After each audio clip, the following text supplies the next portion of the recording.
And it excavates. Haufiki. And you can excavate, but you cannot go to the depth. Sisi ambao tumetokea Musoma na msafara huu, and for us who have come all the way along from Musoma, moyo wangu umeshtuka sana. My heart is truly shaken.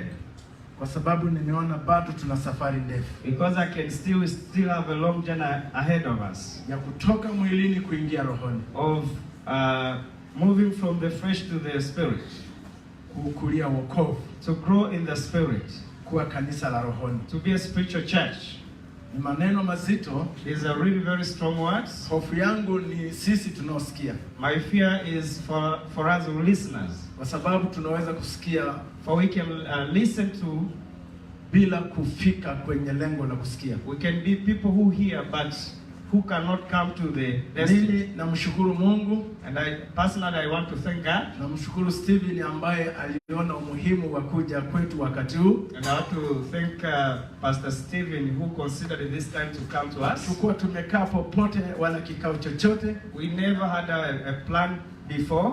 Hili lilikuja tu na sisi tukalifurahia. But this one came and we all accepted it. Ndio mpango wa Mungu. And I believe it was God's plan. Wapendwa niwaambie, my brother, let me say this. Vita kati ya roho na mwili. The fight between the spirit and the flesh ni moja ya vita kubwa sana. Is one amongst the biggest fights. Ndio maana tunahitaji msalaba. And that's why we need the cross. Bila msalaba, without the cross, hakuna kanisa. There's no church. Hakuna uhusiano wa kweli. There's no true relationship.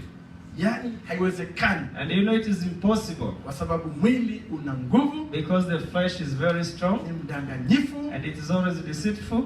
Una kila kitu. And it has all this kind of bila neema ya Mungu. And without God's grace, kukusaidia, to help you, utabaki kuwa mtu wa dini. You'll be always a religious person. Sitaki niseme sana. And I don't want to speak much. Namshukuru Mungu. But only that I want to thank God. Sasa wakati huu sijui niseme nini, sijui nianzie wapi. And I don't know what to say. Labda mimi nichukue ndio labda niseme Victor, tunaelekea moja kwa moja kwenye neno. Victor, are we heading to the word of God now? Amina. Amen. Nitaka kujua kwamba tunaenda hapo. Just want to be sure that that's sasa kwa sababu tunaenda katika wakati muhimu sana. And because now we are heading to the very crucial time. Unajua kuimba tunaimba. You know, singing we do. Tumeimba siku zote. We have always been singing. Jambo la mbinguni. The heavenly thing. Hili. This one. Ni adimu sana. It is very rare. Yani ni adimu. Very rare. Kwa hivyo lazima tuwe makini. Therefore we need to be very sensitive. Kumsikia Mungu kwa roho. To listen God in our hearts. Nataka nimshukuru Mungu. And I just want to thank God. Karibisha mhubiri. So that I can call upon the preacher. Baba, umetupenda. Father, you have truly loved us. Umetupenda upeo. You have truly loved us very much. Hatujajua fika namna unavyotuwazia. And surely we do not know what your thoughts are towards us. Tusaidie tujue. Help us that we may get to tusaidie moyo wetu. Help our hearts. Tusaidie tupe ufahamu. Give us understanding. Tupate kuyaelewa makusudi yako. That we may understand, we may ascertain your tupate kujua hekima yako iliyo ya namna nyingi. And that we may get to know your wisdom that is of high standards. Hekima hiyo iliyostirika. The wisdom that is hidden. Ambayo sasa kwa njia ya mitume na manabii wako watakatifu. Which is through the prophets and the apostles. It has been revealed. Unaifunua siri yako. You reveal that wisdom. Kwa kanisa lako. To your church. Tunainama mbele zako. And we bow down before you. Mioyo yetu ina njaa. Our hearts are hungry. Tunajua jinsi mwili huu tulio nao. And we know that the flesh that we have. Ulivyo na ugumu. The weight is very high. Ulivyo na ukorofi. The weight is very arrogant. Na vile ambavyo Mungu wetu. And the way our God. Unatuzuilia. It always blocks us. Tusikie sawa sawa. That we may not hear your word. Na kuomba utusaidie. We pray that you help us. Kwa nguvu ya msalaba. Through the power of the cross. Neema yako. Through your grace. Neema yako ije juu yetu. Let your grace come upon us. Tangu aliye mdogo. Beginning the least one. Hata mgeni aliyeingia mara ya kwanza leo mahali hapa. Including the strangers who have come for the first time. Wote kwa pamoja. Let's all together. Tuisikie sauti yako. That we may hear your voice. Kutoka juu mbinguni. From above. Tusaidie Mungu. Help us, O God. Tumeyakabidhi maisha yetu we have submitted our lives to you. Katika jina la Yesu. In the name of Jesus. Amen. Amen. Karibu Steve.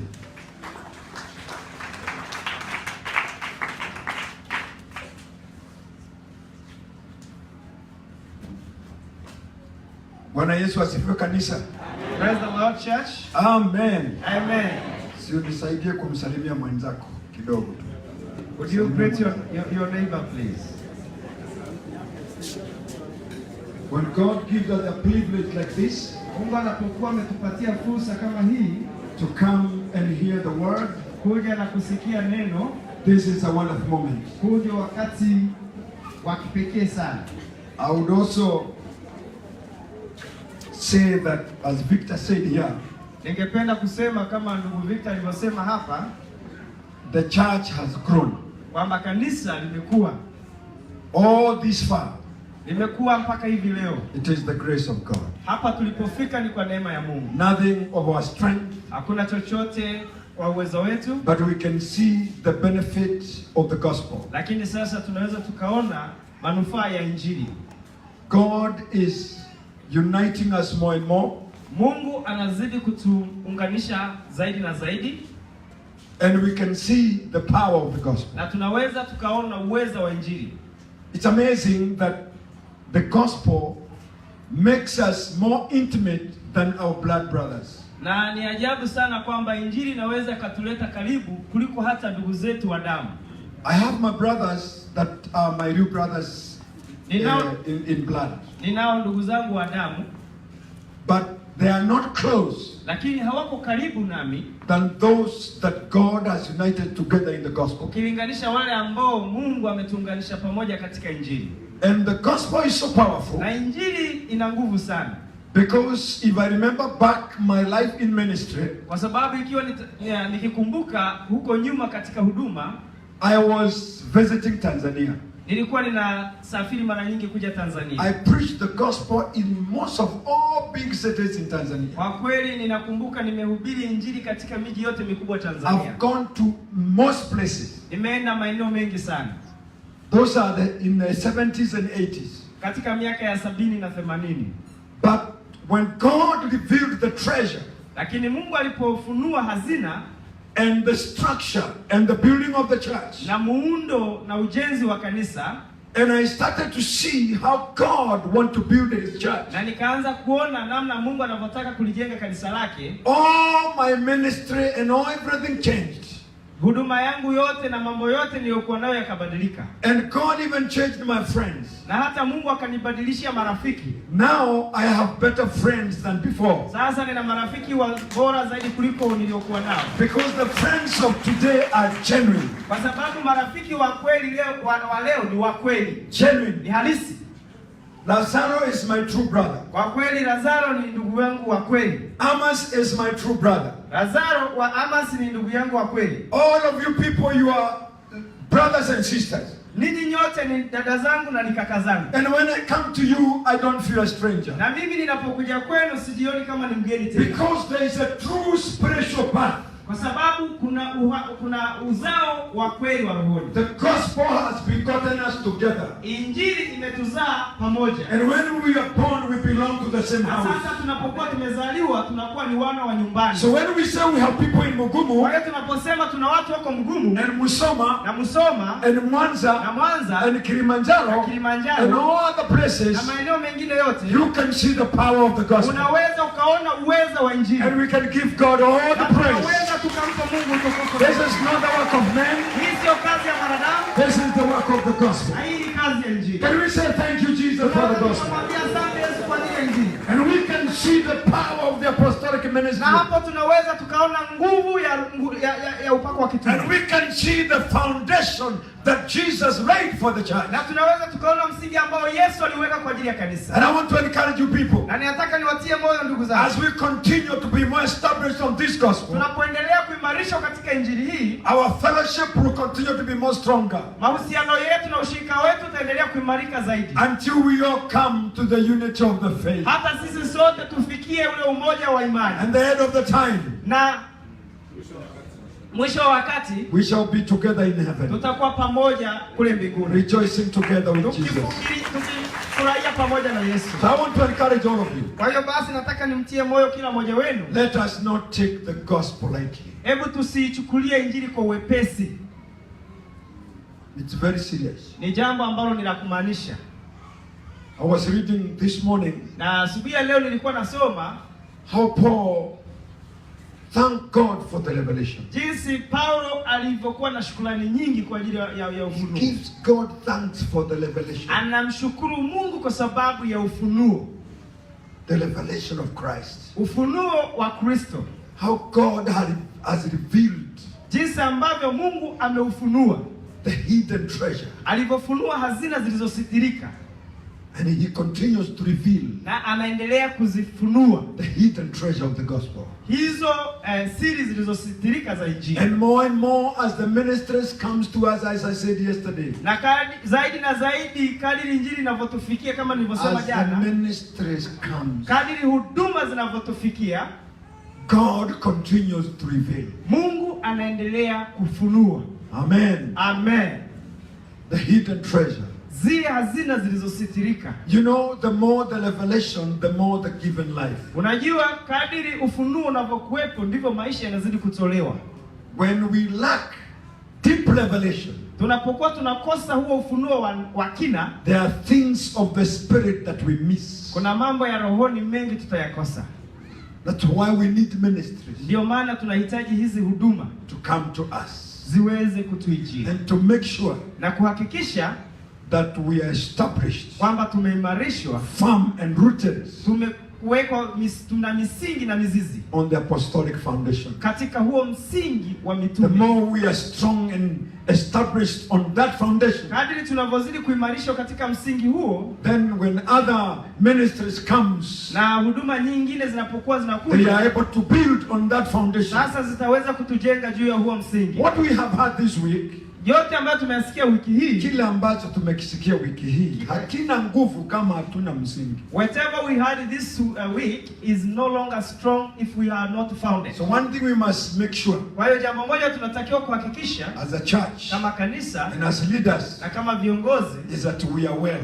kwamba sisi tuko salama hapa, We are well on that foundation. kwamba tumehakikisha tuko salama katika huo msingi. Amen. Amen. We are well on that Kwamba foundation tuko salama katika huo msingi. because we can start well, Tunaweza kuanza vizuri, but somewhere we feel we are okay now. lakini wakati fulani tukahisi tumeridhika, tuko salama sana. I've seen churches in the word of God drifting. Na mimi nimeona makanisa katika neno la Mungu yakiwa yanatoka kwenye mstari. Paul comes and rebukes them. Na Paulo anakuja na kuyakemea Our security kwamba usalama wetu is to keep that link. ni kuhakikisha kwamba tuna huo mnyororo, We must make sure we are connected. kuhakikisha kwamba sisi tumeendelea kuungamanishwa. Amen. Amen. We make sure we are Tuhakikisha connected. kwamba We must never lose that link. tuhakikisha kwamba hatupotezi huo muunganiko.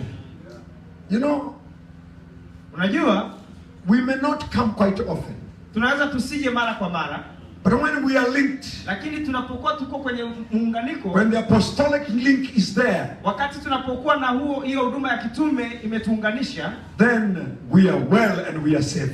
siku zote tutakuwa salama na tutakuwa vizuri. Amen. Amen. God will continue to give us more time. Mungu ataendelea kutupa wasaa. We want to thank God for this visit. Kwa kweli tunataka tumshukuru Mungu sana kwa sababu ya ugeni huu. Thank you, Brother Roland. Asante ndugu yetu Roland. Thank you, Brother Len. Asante ndugu yetu Len. Thank you, Gavin, and Asante Gavin.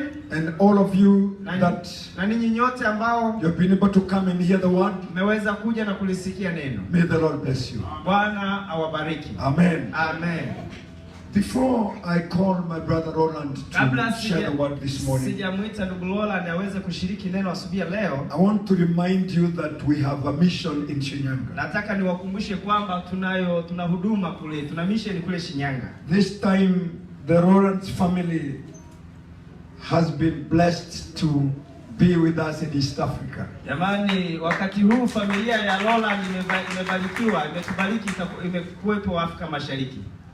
I'm saying they have been blessed to be with us Ninasema kwamba during this time. imebarikiwa kuwa pamoja nasi.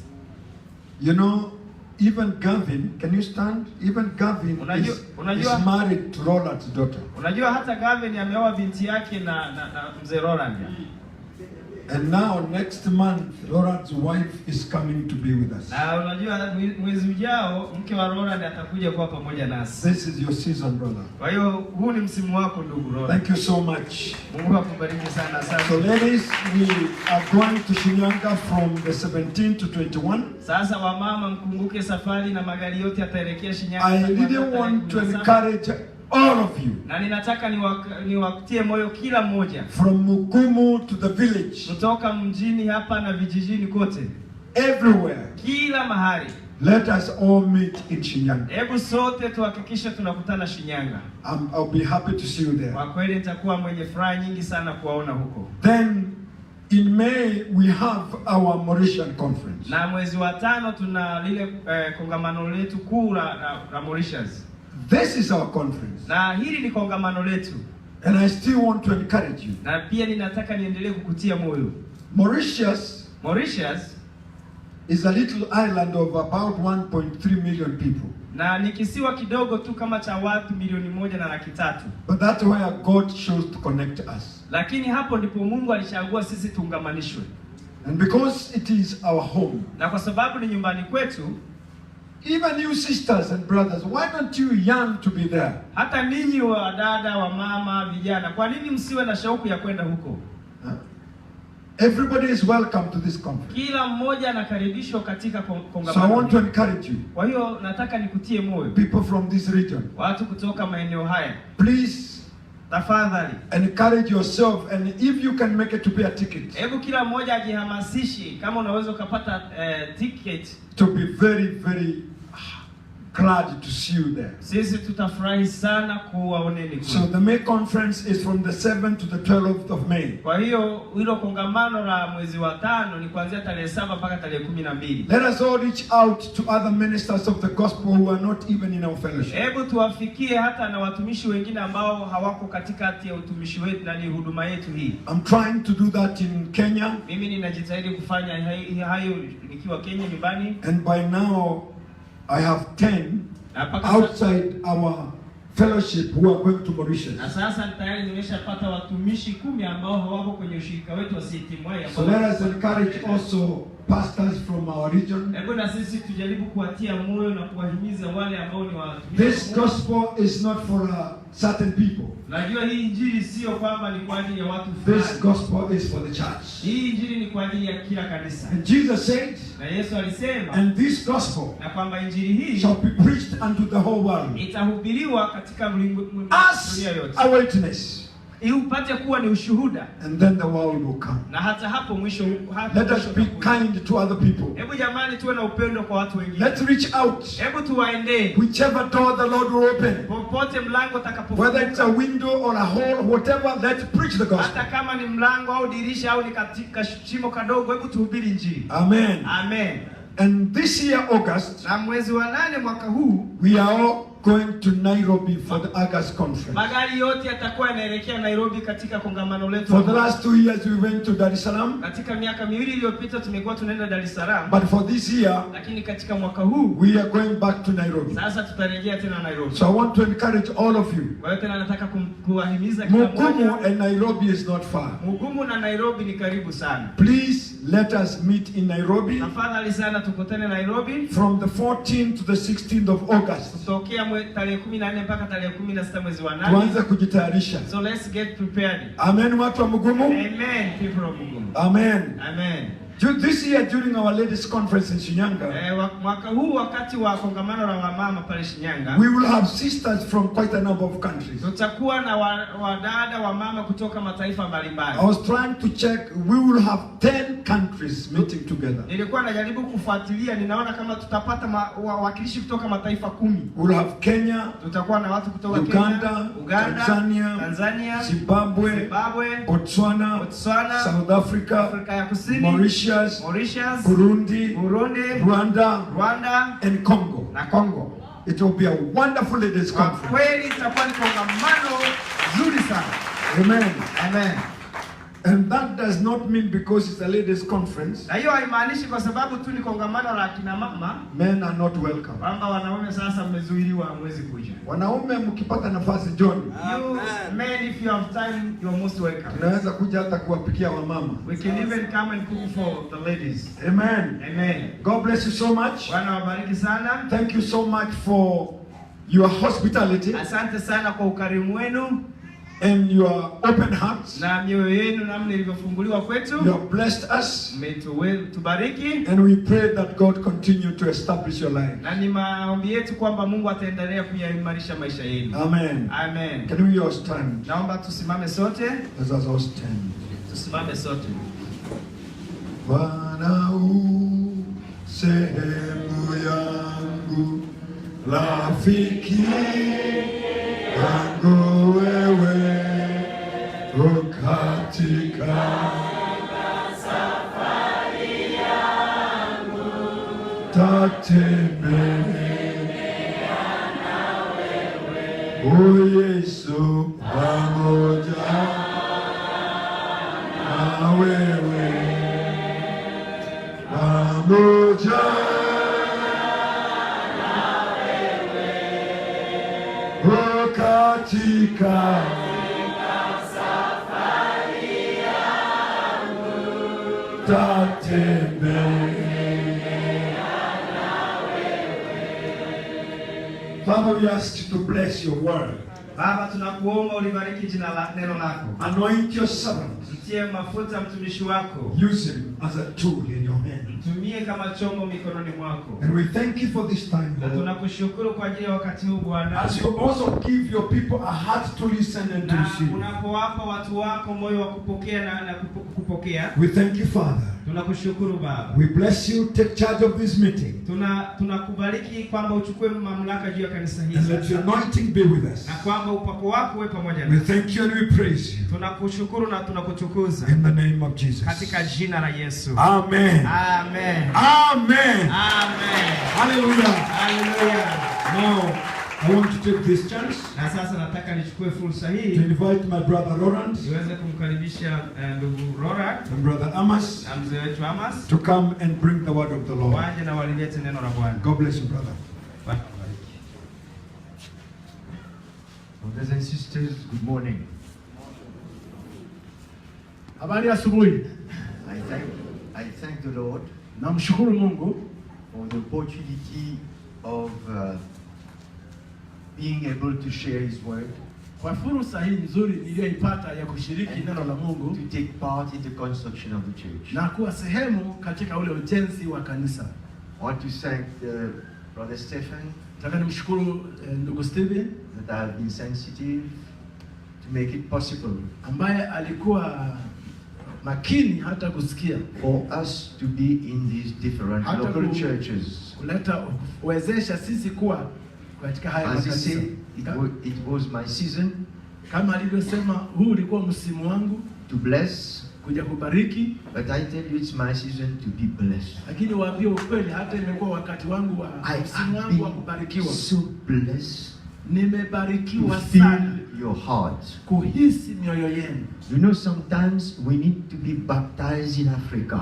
Unajua, wakati mwingine tunabidi tuje tubatizwe upya huko Afrika And to be in the waters of Africa. na kuwa katikati ya maji ya This blesses so much our hearts. hii inabariki sana mioyo yetu, To feel the hearts of our brothers and our sisters kuhisi mioyo ya wandugu na wadada in Africa.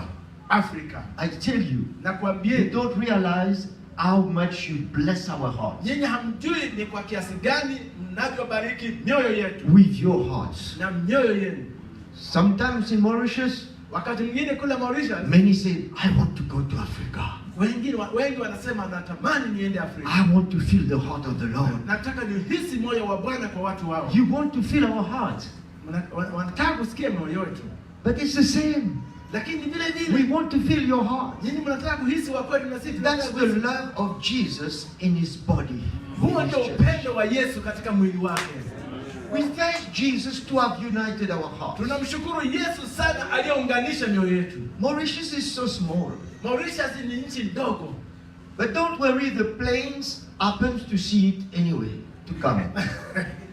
Lakini msijali, ndege hata hivyo zinafika huko. So I'm sure the Lord will make a way that you will be able to see it as well. Kwa hiyo nina hakika bila shaka Mungu atafanya njia na wewe ufike utuone huko.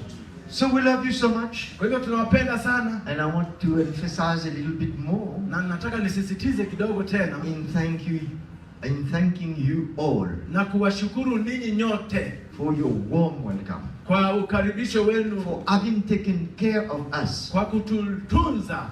All the different pastors. Nyinyi wachungaji mbalimbali. All the mamas. Na wamama wote. Oh, I tell you, I don't know if we are not going to be two. Sijui kama hatutaenda vitambe vimening'inia. But they have taken care of us very well. Wametutunza vizuri sana. And we want to thank you from all of our hearts. Na tunataka kuwashukuru kwa moyo wetu. May the Lord bless you in abundance. Na Bwana awabariki na kuzidi. Amen. Amen. We feed you in the spirit, you feed us in the flesh. Tunawapa cha rohoni na nyinyi mnatupa cha mwilini. Thank you very much. Asanteni sana. You see, often we have shared about law and grace. Mnajua mara nyingi tumeshiriki kwa habari ya sheria na neema. But this morning I will share with you about law and love. Lakini leo ninataka niwashirikishe sheria na upendo. Turn with me in Romans chapter 13. Fungua pamoja nami Warumi sura ya 13.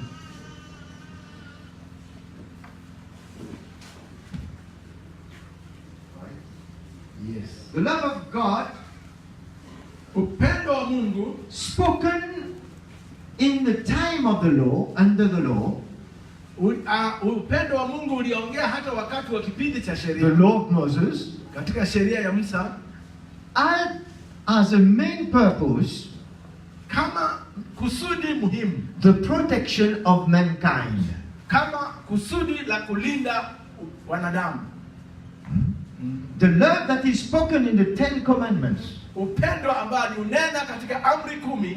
The purpose, kusudi lake, was the protection of mankind. Ilikuwa ni kulinda mwanadamu. But the love of God spoken under grace, lakini upendo wa Mungu unaponenwa wakati wa sheria, in the new covenant, katika agano jipya, concerns the constructions of lives. Unahusika na ujenzi wa maisha. Let's read.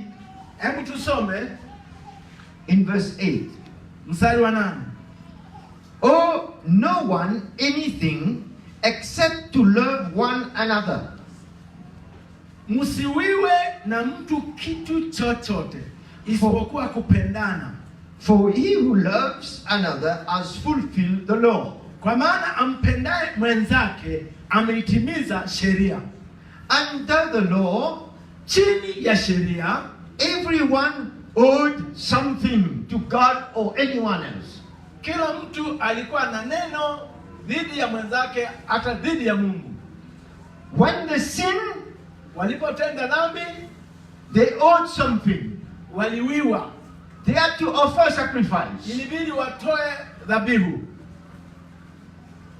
But now we see, lakini sasa tunaona that under grace, kwamba katika neema, listen to me church, nisikilizeni kanisa, under grace, chini ya neema, we don't have to owe anything to anyone. Hatuwiwi chochote na mtu yeyote. Just to love one another. Ni kupendana mtu na mwenzake. In the love of God, everything is fulfilled. Katika upendo wa Mungu kila kitu kimetimilika. For the commandments.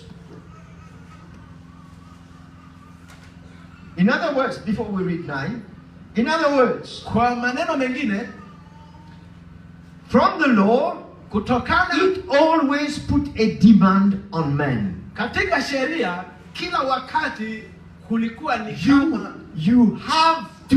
Yani ilikuwa ni kama kulikuwa na you have to. Kulikuwa na shurutu. So you have to love to protect one another. Ilikuwa ni lazima upende ili kulindana. But grace removes all the demands of the law. Na alipoondoa ile dai lote, yale madai yote ya sheria.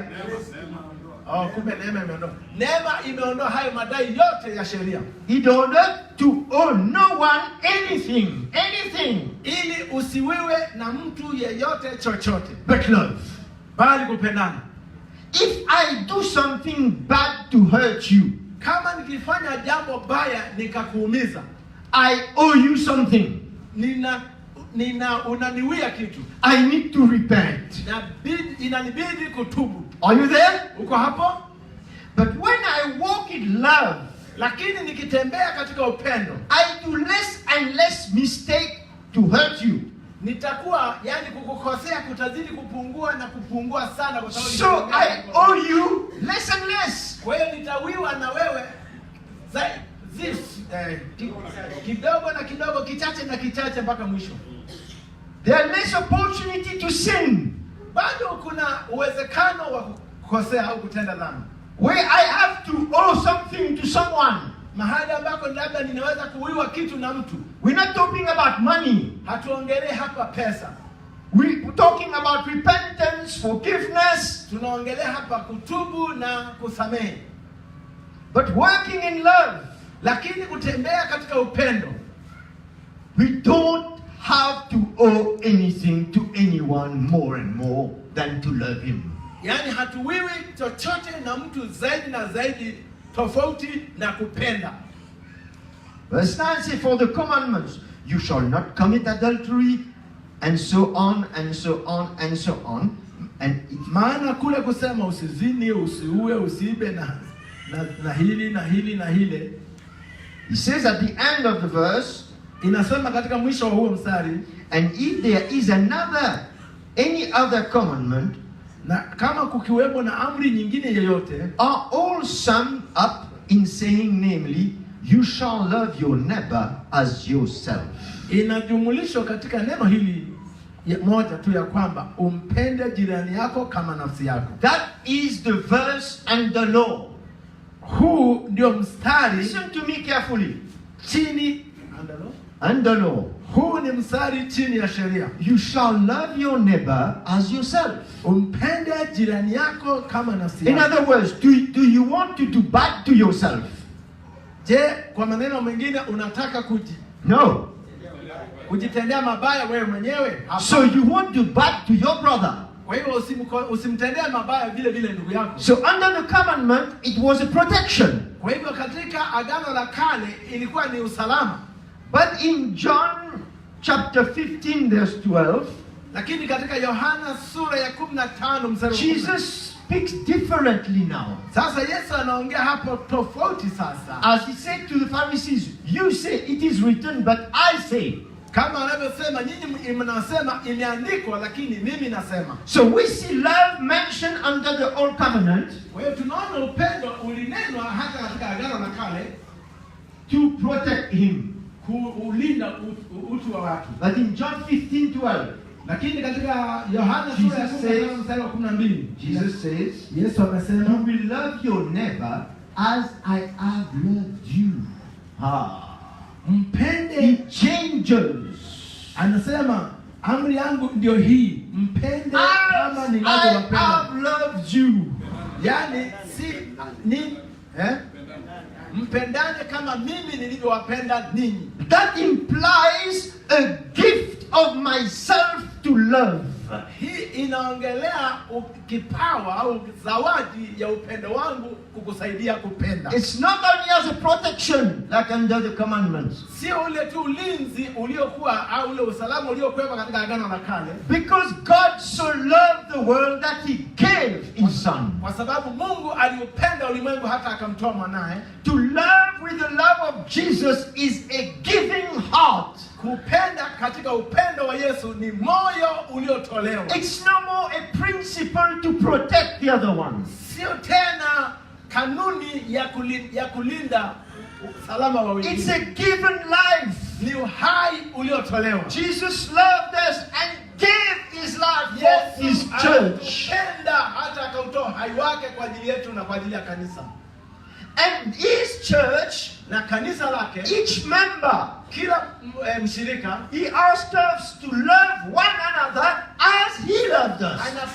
tunapaswa kupendana sisi kwa sisi kama alivyotupenda. In the same way, to forgive one another as he has forgiven Vile us. vile kusamehe kama alivyotusamehe. You see, it's no more in the law. Unaona hapo haiko tena chini ya sheria. Repentance and love is in the heart now. Sasa toba na kupenda iko sasa ndani ya moyo.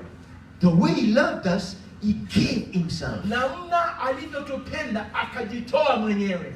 In the love in our heart that has been shed by the Holy Spirit. Ni upendo wa Mungu uliomiminwa ndani ya mioyo yetu kwa Roho Mtakatifu. Romans 5:5 says he had shed his love in our heart by the Holy Spirit.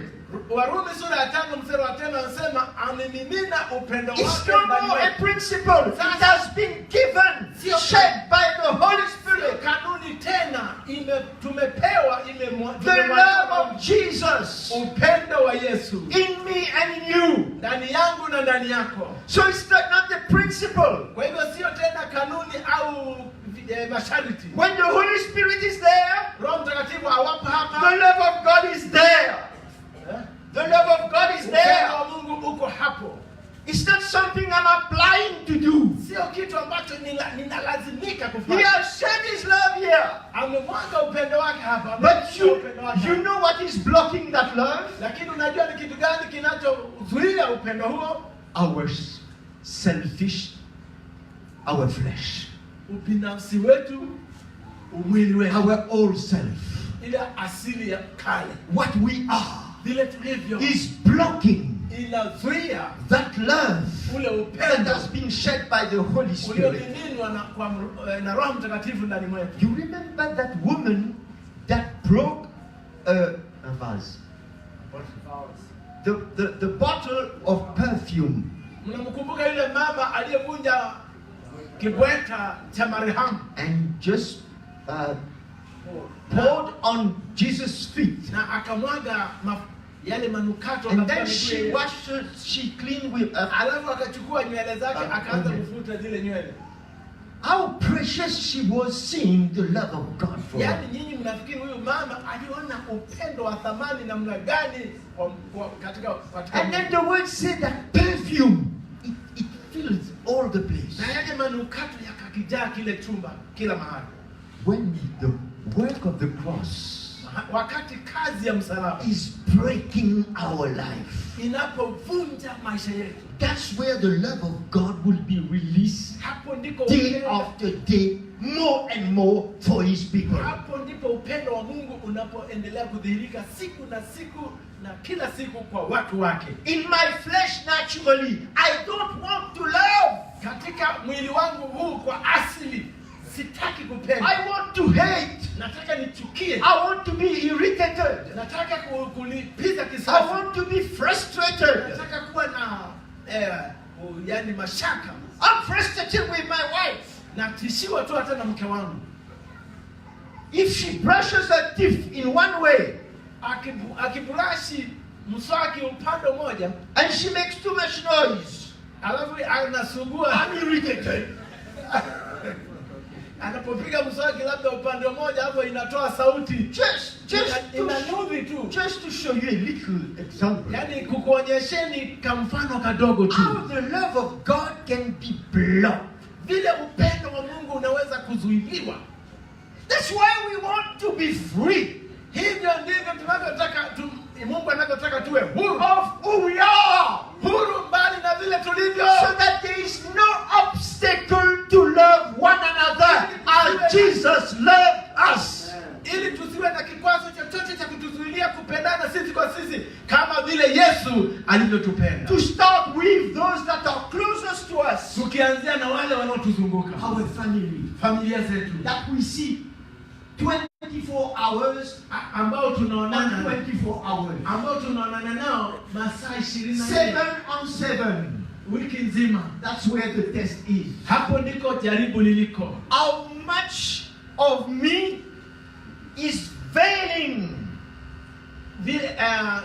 ni kiasi gani mimi ubinafsi wangu unavyokuwa He's kama pazia, blocking me kama pazia linalonizuilia to love a member of the body of Christ kupenda kiungo cha mwili wa Kristo, whom he has loved and shed his blood for each one. ambaye amependa na kumwaga damu yake kwa kila mmoja.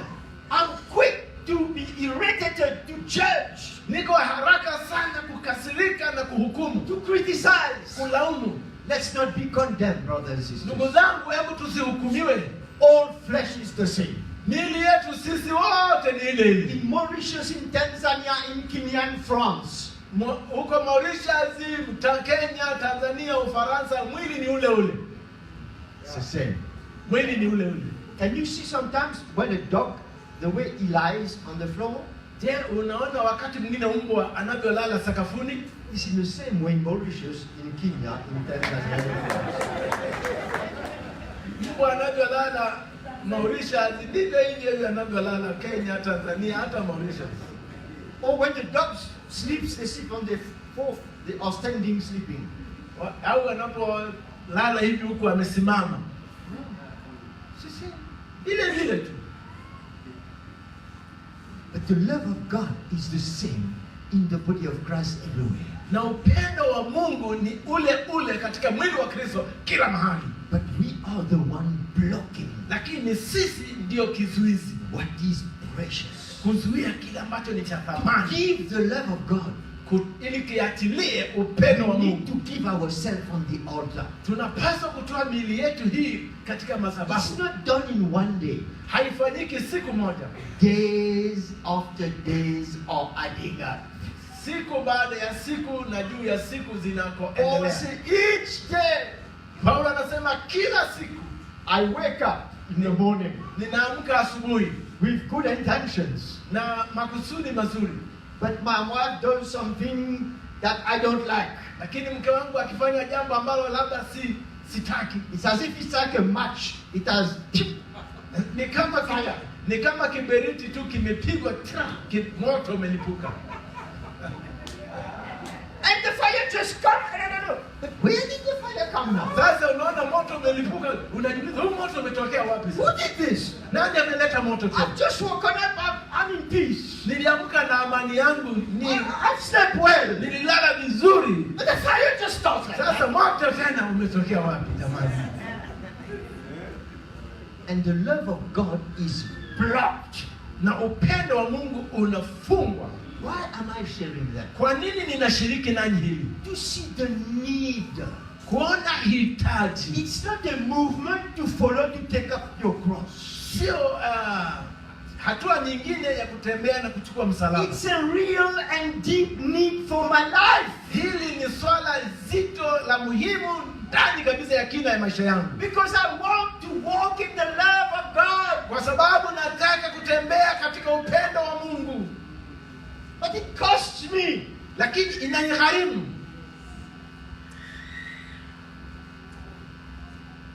Before Jesus shed his blood in our life. Kabla Yesu shed his love in our life. Kabla Yesu hajamimina upendo wake By katika the maisha Holy yetu Spirit. kwa Roho Mtakatifu. He had to shed his blood on the cross. Kwanza alimwaga damu yake pale mtini. There was a price to pay.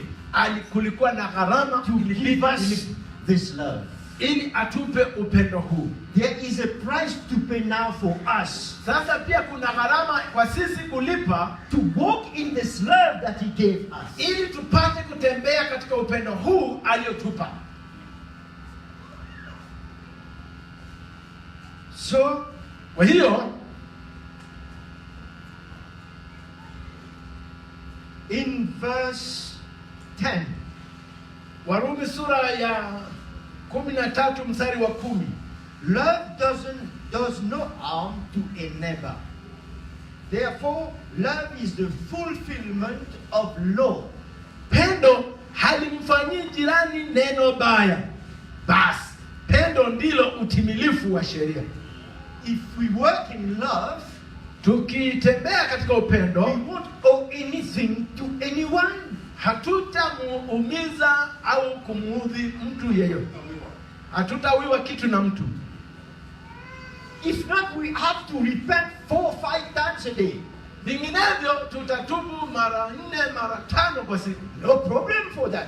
Wala hakuna kosa katika hilo. No problem. Hakuna Even tatizo. if it's hard to repent, but we can repent. Hakuna shida kwa sababu hata kama ni ngumu kutubu lakini tunaweza kutubu. Think of the person that is being hurt 5 times a day. Lakini kabla hujafikiri kutubu mara 5, fikiri mtu huyo umemkosea mara 5 kwa siku. When we walk in love, Lakini tukitembea katika upendo, we will avoid that. tutapunguza hiyo hali ya We will kuumiza. welcome our husband, wife, children. Tutawakaribisha waume zetu, wake zetu na watoto. You see, the Lord needs to deal with the attitude of our heart, Unajua Mungu lazima ashughulike na zile hali za mioyo yetu ya ndani so that we can accept His dealing in our na lives. kukubaliana na kutendewa kazi ndani ya mioyo yetu. Law will hurt, Sheria itaumiza, but love lakini upendo will never hurt. hautaumiza mtu.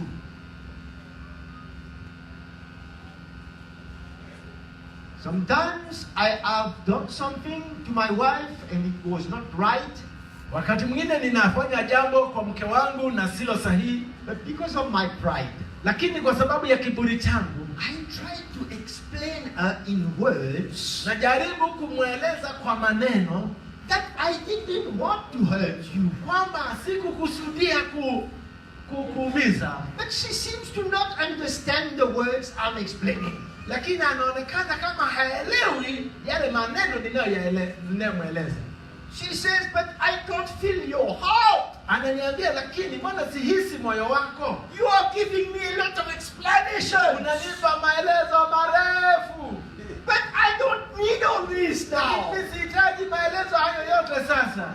You have hurt me. Umeniumiza, I umenikwaza. don't need Sihitaji explanation. maelezo. What I need is to feel your heart and your love and your repentance. Ninachotaka kuhisi ni kuhisi moyo wako na upendo wako na toba. So I went all the way like that. Went Wewe around nilienda, nilizunguka mbali, in nazunguka order to come to the same point again. mpaka kuja kurudi hapa tena. I say, yes, you're right. Na mwambia, mke wangu kweli uko I'm sahihi. sorry, forgive me. Samahani, nisamehe. And she will still tell me, Na bado ataniambia, are you sure it's sincere that? Has ever your wife told you that? akamwambia, una hakika Because uko unasema She kweli? wants to make Kwa sure sababu anataka hakikishe that man is not trying to work out something kwamba mume hajaribu kupunguza au kufuta jambo and put on a wording na aweke maneno to get out of it. ili kutorokea hiyo No. jukumu. Hapana, Praise the Lord. kuna barabara, The road of love. barabara ya upendo. It's difficult. Ni ngumu, But the grace of God. lakini neema ya Mungu So ipo. we have His Spirit, Kwa hiyo tuna huyu we Roho, have His love, tuna huo upendo, we have His grace to tuna help hiyo us, neema ndani yetu, and still we are trying to go Na- this other way na now. bado tunatafuta michepuko. Jamani, How poor we are! jinsi gani tu masikini! Am I speaking for myself this morning? Jamani, ninajiongelea mwenyewe asubuhi ya leo. Is it for the Mauritian only? Ni je, jambo hili ni kwa wa Mauritius peke yake? All the dogs are the same in Mauritius, in Africa, and everywhere. Umbo wa Mauritius je, wanafanana na umbo wa Afrika na kila mahali?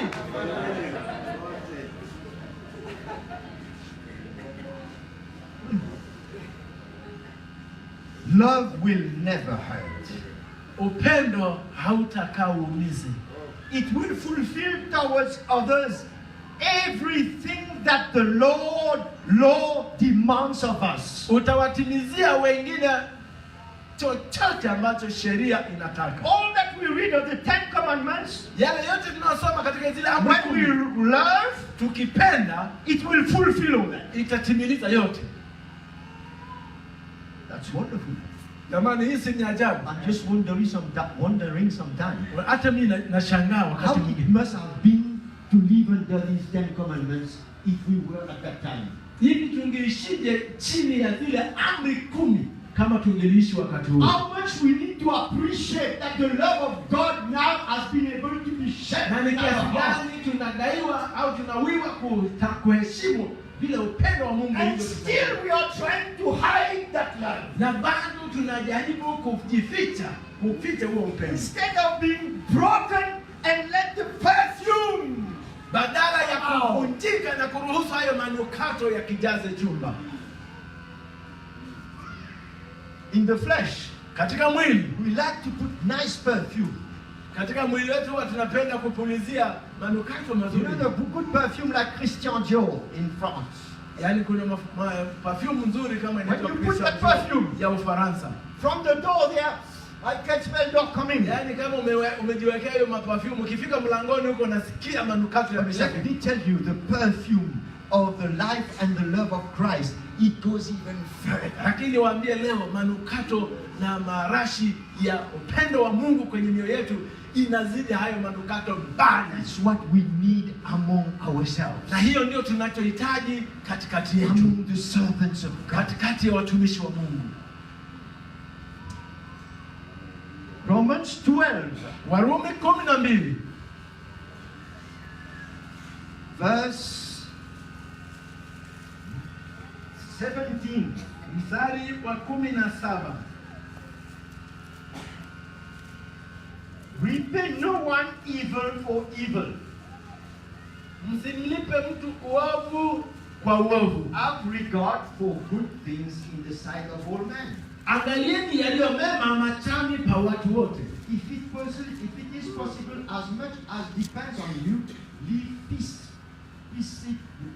peaceably with all men. Kama yamkini kwa upande wenu, mkae katika amani na watu wote. Beloved, do not avenge yourselves, but rather give place to wrath.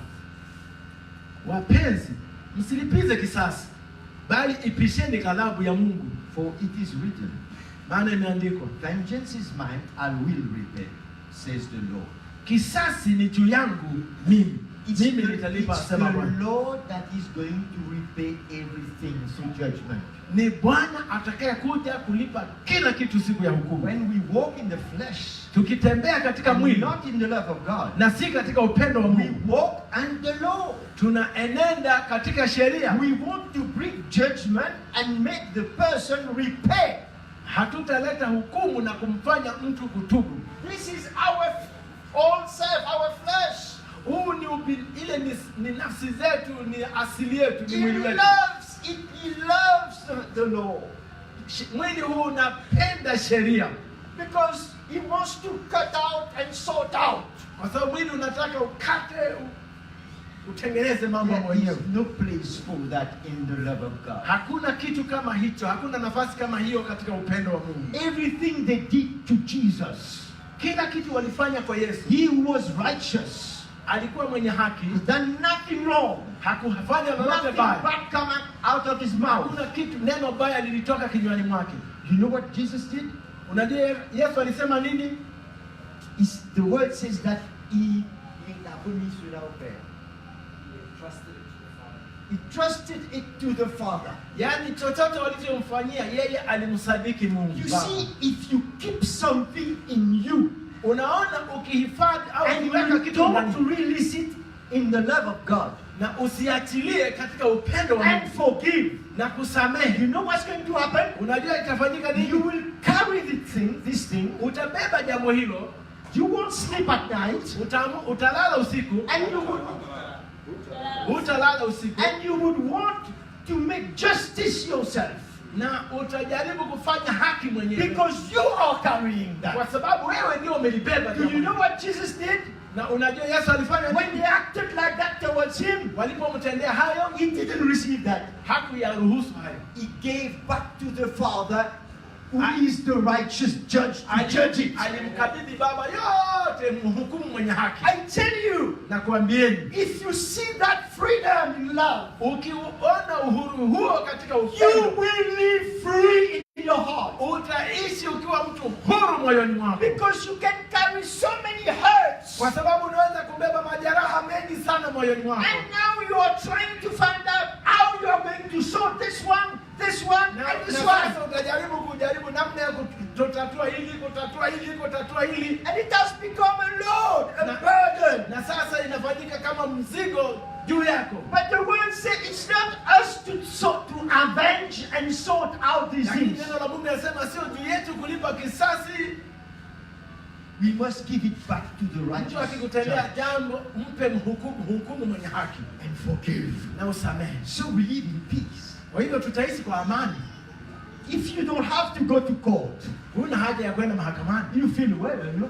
Unaona mnajisikia But vizuri. if you have to go to court, Lakini kama itabidi uende mahakamani, don't sleep the night before. usiku kabla hujaingia mahakamani hutalala. And we can't live in court all day. Na hatuwezi kuishi mahakamani siku zote. We need to walk in the love of Christ. Tunahitaji kutembea katika And upendo put wa this back to the righteous na judge. hayo yote weka kwa mhukumu You mwenye and haki. I, Wewe na mimi, we neither an advocate nor a judge. sisi sio mawakili wala sisi sio We mahakimu. have the best advocate next to the Tuna Father. wakili na mwenye haki, And the Father is the judge.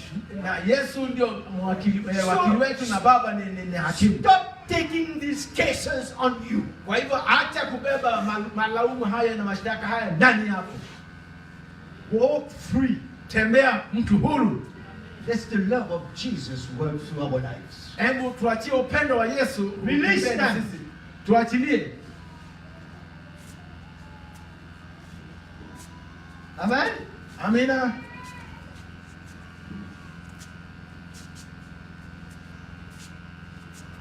And he speaks in verse 20. Na anaongea katika mstari wa 20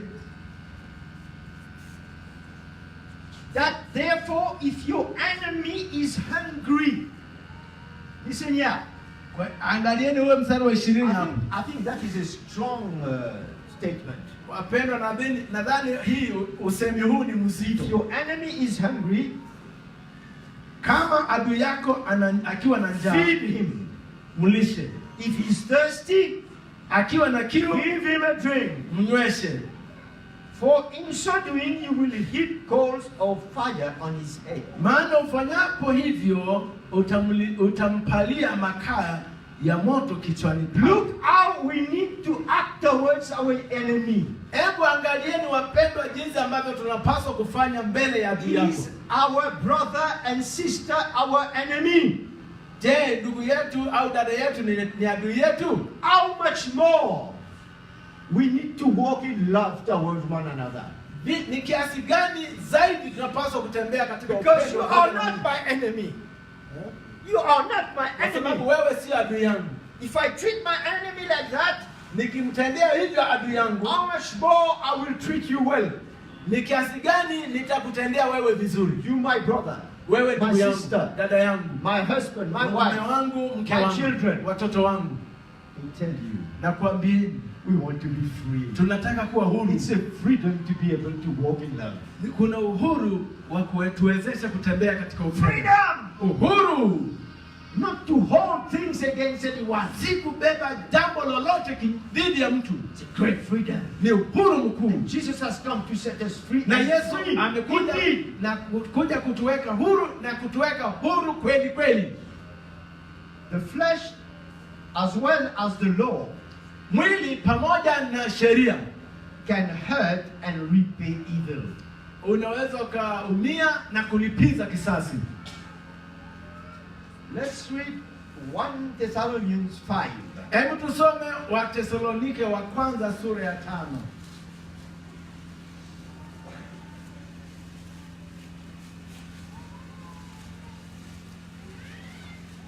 Verse 14. Mstari wa 14.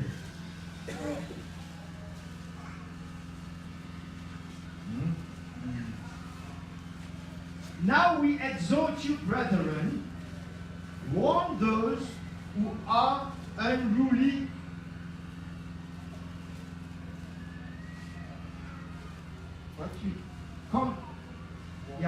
exhort, brethren, warn those who are unruly, comfort the faint-hearted, uphold the weak, be patient with all.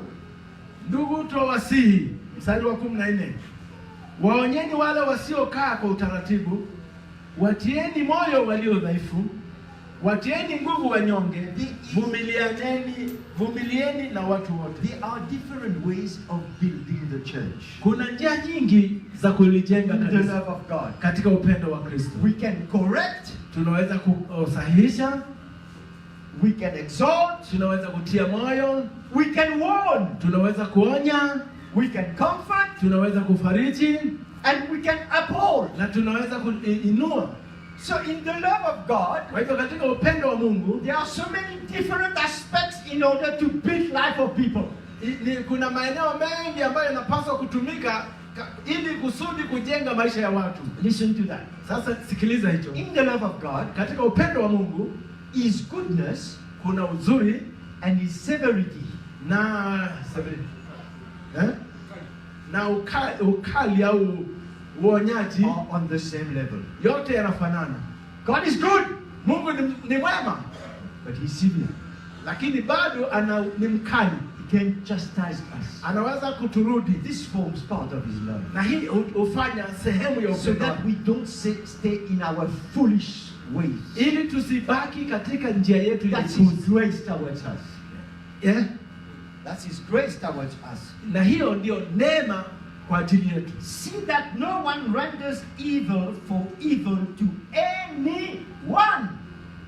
Verse 15. Mstari wa 10. Basi ndugu, angalieni, where is it? Verse 15. Verse 15. 5:15. They have grown another place. The Bible is walking. Angalieni mtu yeyote asimlipe mwenzie mabaya kwa mabaya, bali siku zote lifuatini lililo jema ninyi kwa ninyi na kwa watu wote. But always pursue what is good, both for yourself and for all. Lifuateni lililo jema ninyi kwa ninyi na kwa watu wote. He's speaking in the love of God. Anaongea kuhusu upendo wa Mungu. These are different ways of building the church. Kuna njia nyingi za kulijenga In our kanisa, life, jenga maisha yetu in love. katika upendo. Romans 14. Warumi sura ya 14.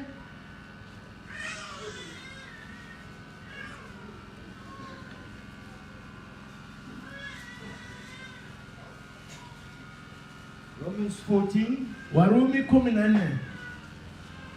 1 to 3. Mstari wa kwanza mpaka wa 3. Receive one who is weak in the faith, but not to dispute over doubtful things. Aliye dhaifu wa imani mkaribisheni, walakini msimhukumu mawazo yake. You see, sometimes we could avoid the fire going in our lips. Unajua, wakati mwingine tungejaribu kukinga moto usije katikati yetu, Just by entertaining a kind of discussion or dispute. yaani kwa kujaribu tu kuendeleza mabishano na We mazungumzo. must stop that.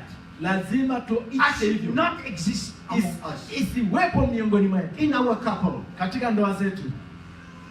Let's accept the fire of the Holy Spirit. Hebu turuhusu moto wa Roho Mtakatifu, Not that kind of strange fire tusilete moto wa kigeni that can trigger a lot of things to divide. ambayo unaweza kusababisha mambo yakagawanyika mengi.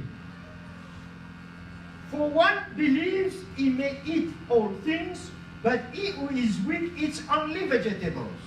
Mtu mmoja anayo imani, anakula vyote, lakini yeye aliye dhaifu hula mboga tu. Here, it's the problem of vegetables.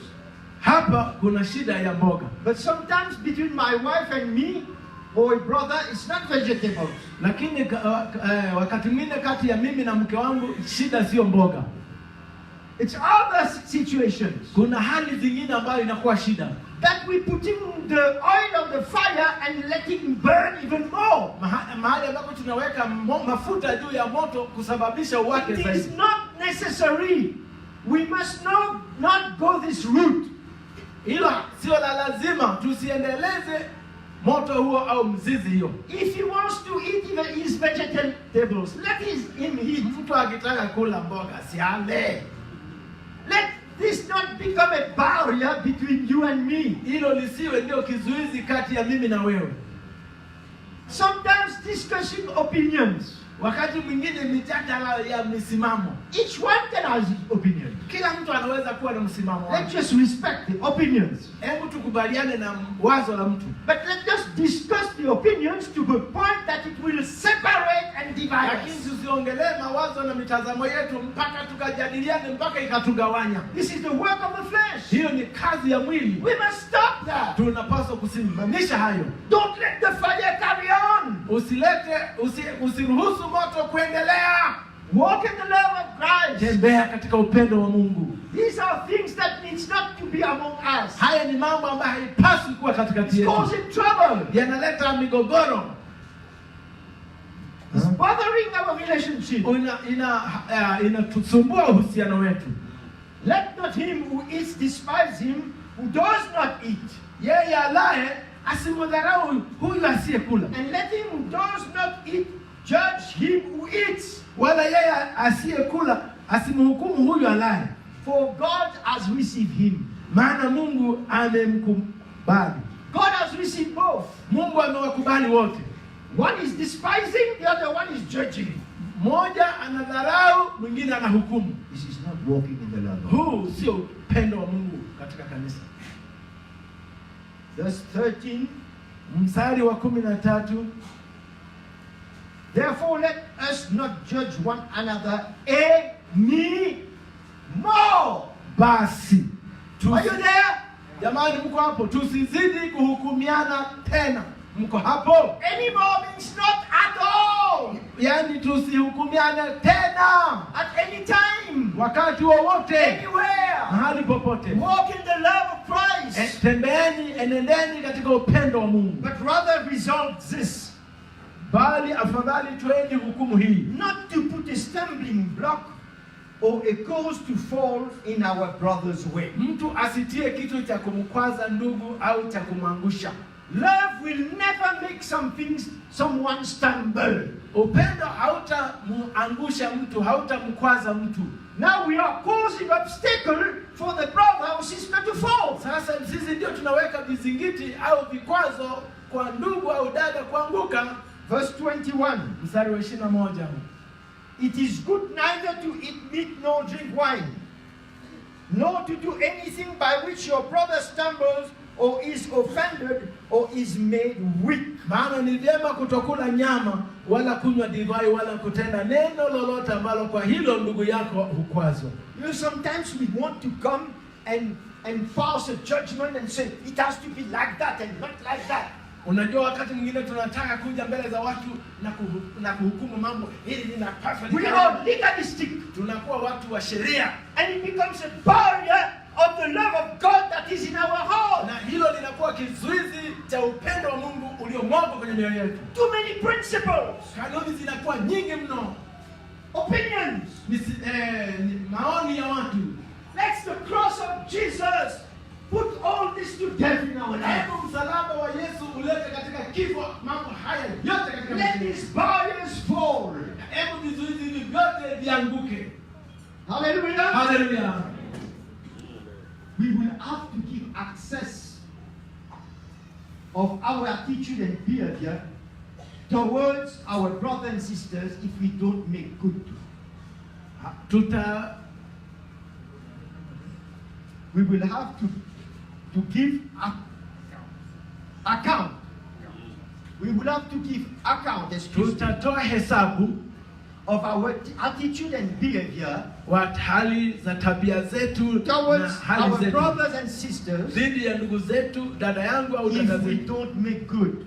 kama hatutafanya vizuri. Romans 15 Warumi 15 verse 1 mstari wa kwanza to 3. 2 na 3. We then who are strong ought to bear with the scruples of the weak. Kila mtu miongoni mwetu basi imetupasa sisi tulio na nguvu kuchukua udhaifu wao wasio na nguvu, and not to please ourselves. Wala haitupasi That's where the problem kujipendekeza comes. wenyewe. Hapa ndiko tatizo We linakuwa. are wanting to please ourselves Mara nyingi tunataka kujipendekeza instead wenyewe of dying badala ya kufa. We want to please what we are, what we think. Tunataka kujipendeza wenyewe badala ya kufa. The way we want to sort out. Namna tunavyotaka kuweka mambo. The way we think it should be. Namna tunavyofikiri inapaswa kuwa. Legalistic. Sheria.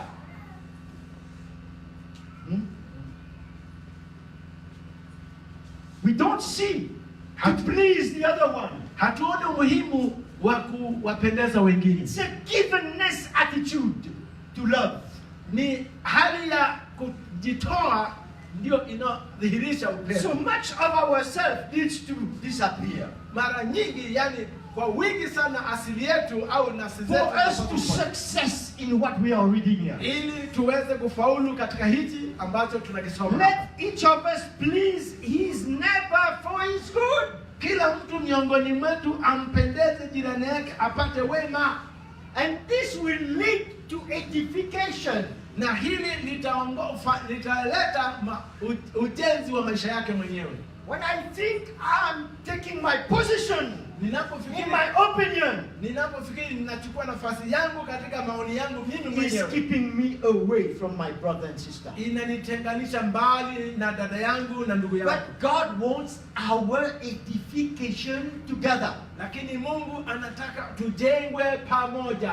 He doesn't want anything to separate us. Hataki chochote kitutenganishe. Rather, He wants proximity, closeness. Badala yake anataka ukaribu na uhusiano wa ndani. And the love of God will give us other eyes to see. Na upendo wa Mungu utatuongezea macho kuona, Another heart to welcome. na moyo mwingine unaotuwezesha kuwakubali A watu. desire to lose and give ourselves for the other one. Shauku ya kupoteza mambo yetu na kujitoa kwa ajili ya For wengine, His edification. kwa ili nijengwe mwenyewe.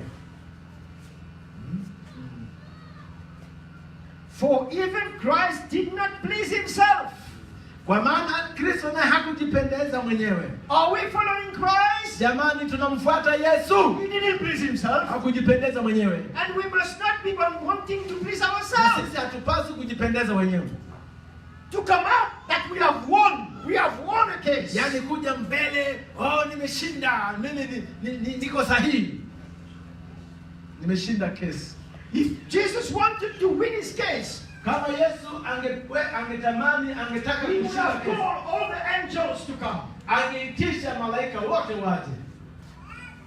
But we don't call angels us. Lakini sisi hatuwezi kuita malaika. So we fight in our flesh. Kwa hiyo tunapigana katika mwili, Ourselves. nafsi zetu. But as it is written, Lakini kama the ilivyoandikwa, reproaches of those who reproach you fell on me. malaumu yao waliokulaumu wewe yalinipata mimi. Verse 5. Mstari wa 5, Now, may the God of patience and comfort grant you to be like-minded toward one na another. Mungu mwenye saburi na faraja awajalie kunia mamoja ninyi kwa ninyi. This is the mind of Jesus. Kwa mfano wa Kristo Yesu. Hii ni nia ya Kristo. The way Jesus will welcome us and do with us. Vile ambavyo Yesu angetaka kwetu na atende pamoja That's nasi. what He wants us to do towards one Na another. hicho ndicho ambacho anataka sisi tuwatendee wengine. According to Christ Jesus. Kwa mujibu au kwa mfano wa Kristo Yesu. That you may with one mind. Can you see that? Ili kwa moyo mmoja. One mind in His love. Ili kwa moyo mmoja katika upendo wake. We can be in one mind, in one gospel, Tunaweza kuwa katika nia moja, katika injili in one moja, spirit, na roho moja, but in one love, lakini pia katika upendo moja, and one mouth. na kinywa kimoja. Not this mouth saying this and the other mouth is saying the contrary. Sio kinywa hiki kinanena hiki kingine kinasema kinyume. The love of God can make us speak with the same mouth. Upendo wa Mungu unaweza kutufanya tuwe na kinywa kimoja. There is one body. Kuna mwili mmoja. All the members are speaking the same mouth. Viungo vyote vinaongea kwa kinywa kimoja. Same language. Lugha moja With the same heart. na moyo mmoja.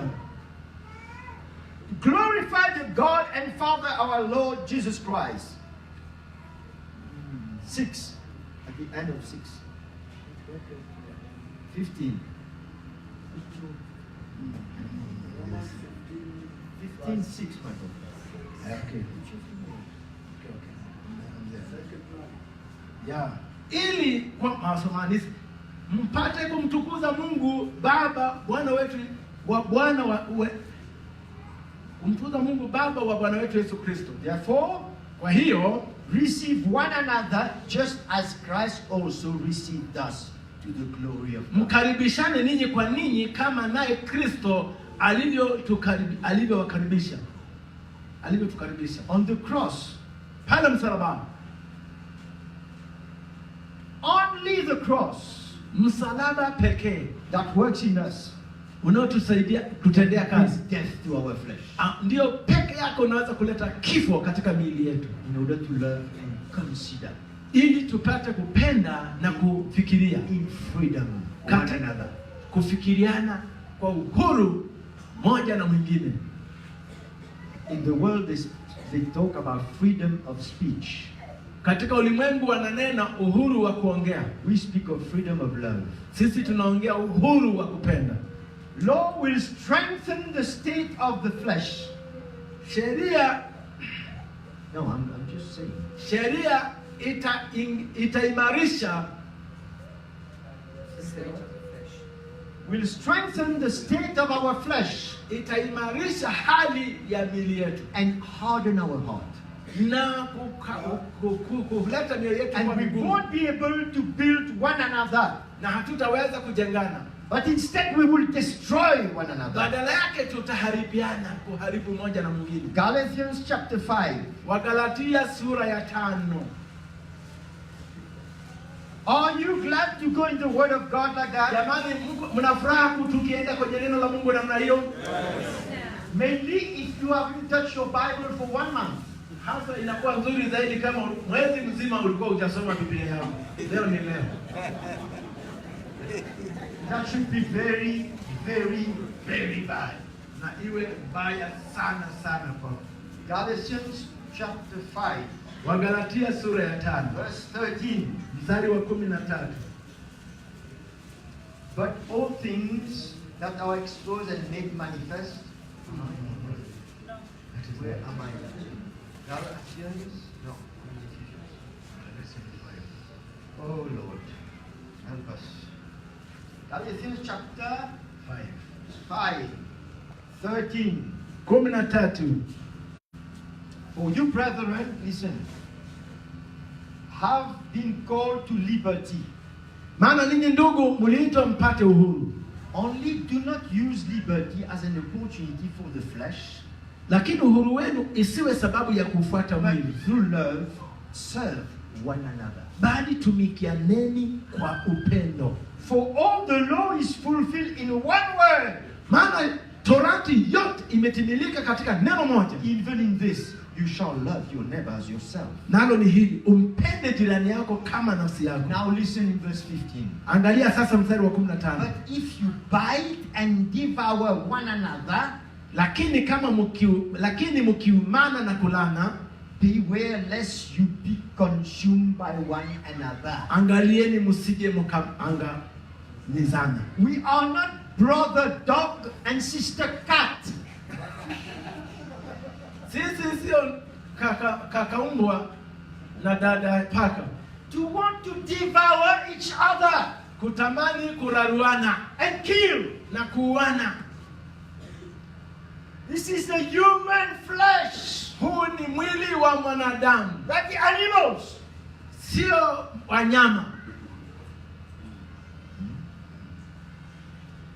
It says, beware Asema angalieni lest you be consumed by one another. msije You will mkaangamizana. destroy yourself. Mtaangamizana. I say then, that is the solution. Sasa suluhisho ni hili hapa. Walk in the Spirit. Basi nasema nendeni kwa If you Roho. accept the work of the cross, you will walk in the Spirit, Ukikubali not kazi in ya the msalaba, flesh.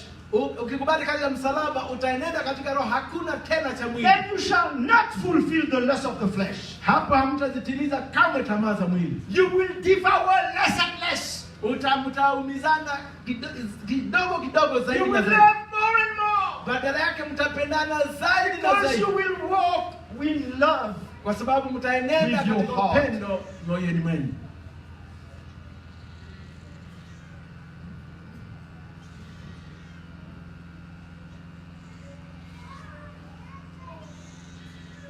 When we walk according to the Spirit, Tukienenda sawasawa na Roho, the flesh doesn't have its way, mwili hauna nafasi, and we are able to love freely. na tunakuwa na uwezo wa kupenda kwa uhuru. If we are under law, Lakini tukiwa chini ya we sheria, can't love freely. hatuwezi kwa uhuru We kupenda. are in turmoil every time. Kila wakati tutakuwa katika dhoruba, To sort this out, sort that out. kutatua hili, kutatua lile. In Galatians chapter 6, Katika Wagalatia sura ya verse 6 1, mstari wa kwanza, brethren, ndugu zangu, if a man is overtaken in trespass, any trespass, mtu akigafilika katika you kosa lolote, are spiritual. ninyi mlio wa roho. That means you will walk in the love of Christ towards him. Hii ina maana mtatembea katika upendo wa Kristo dhidi yake. Speak to him. Ongeeni naye. You can rebuke. Mnaweza kukemea, But if you are spiritual, lakini ukiwa mtu wa you roho, will do it the right way. utafanya katika In the usahihi, love of Christ. katika upendo wa Kristo. Because in the love of Christ, Kwa sababu katika upendo wa Kristo there is severity and goodness at the same time. kuna ukali, kuna uzuri, kuna wema wakati wote. Restore such a one in a spirit of gentleness. Mrejesheni upya mtu kama huyo kwa roho ya upole. Is gentleness the flesh? Jamani, mwili una upole? It's the Spirit speaking. Ni roho anaongea. Considering yourself, lest you also be tempted.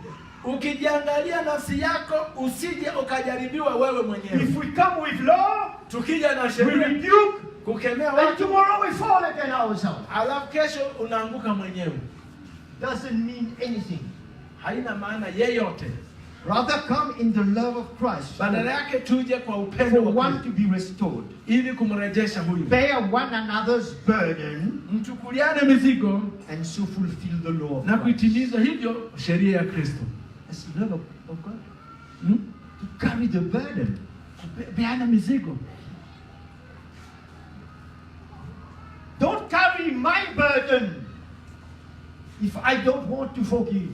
Usibebe mzigo wangu kama sina haja ya Love kutubu. one another and carry their burden. Lakini mpendane ninyi kwa ninyi na I kubebeana tell you, mizigo. the body of Christ Nawaambieni is mwili wa a Kristo. miracle. Niwaambieni ukweli, mwili wa Kristo ni No muujiza. one in this world can live like that. Hakuna mtu yeyote katika ulimwengu So anaweza kuishi that's hivyo. why Paul says, why do you love as the pagan lives? Kwa hiyo ndio maana Paulo asema kwa nini muishi kama wapagani waishivyo? You are not meant to fight the way they fight. Hatupaswi kupigana vile wanavyopigana. You have the love of Christ in Ninyi your mna heart. upendo wa Kristo ndani ya mioyo You yenu. just have to die Tunapaswa tu so kufia that this love can be more and more ili manifest. upendo wa Kristo udhihirike zaidi na zaidi. Manifested. Uweze kudhihirika.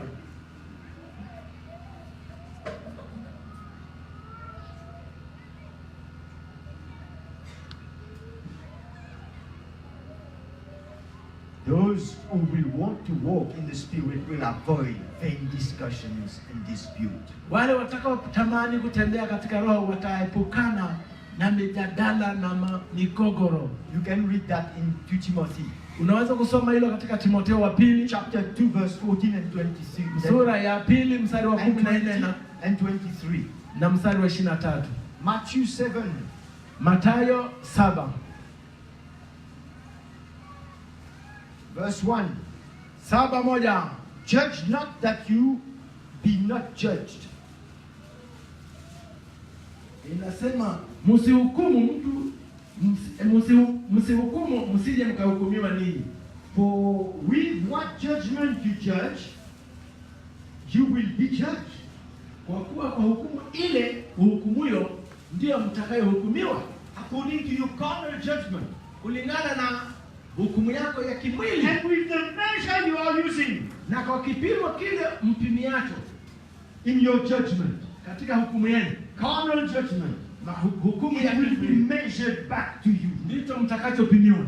And why do you look at the speck in your brother's eye, basi mbona wakitazama kibanzi kilicho ndani ya jicho do la not ndugu yako, consider the plank in your own eye? na boriti iliyo ndani yako, ndani ya jicho lako mwenyewe huitangalii? Or how can you say to your brother, Au utamwambiaje nduguyo, let me remove the speck from your eye, niache nikitoe kibanzi katika jicho lako, and look, a plank is in your own eye? na kumbe mna boriti ndani ya jicho lako mwenyewe?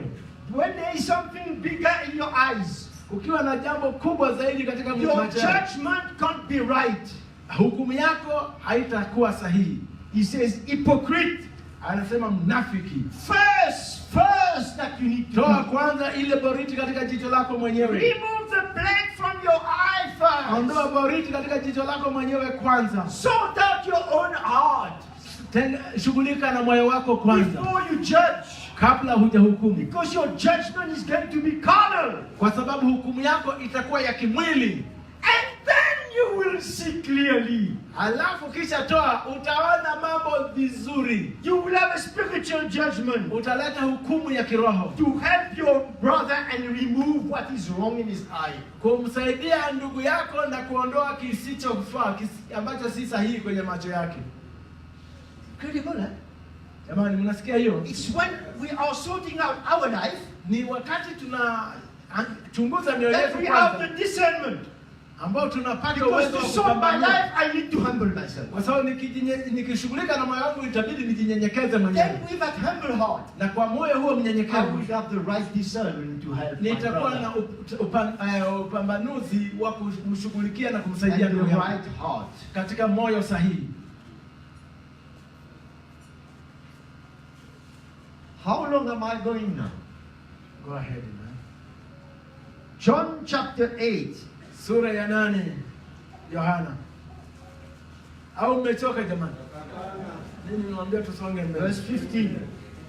8:15. You judge according to the flesh, I judge no one, Jesus says. Verse 15, chapter 8. Sura ya 8 mstari wa 15.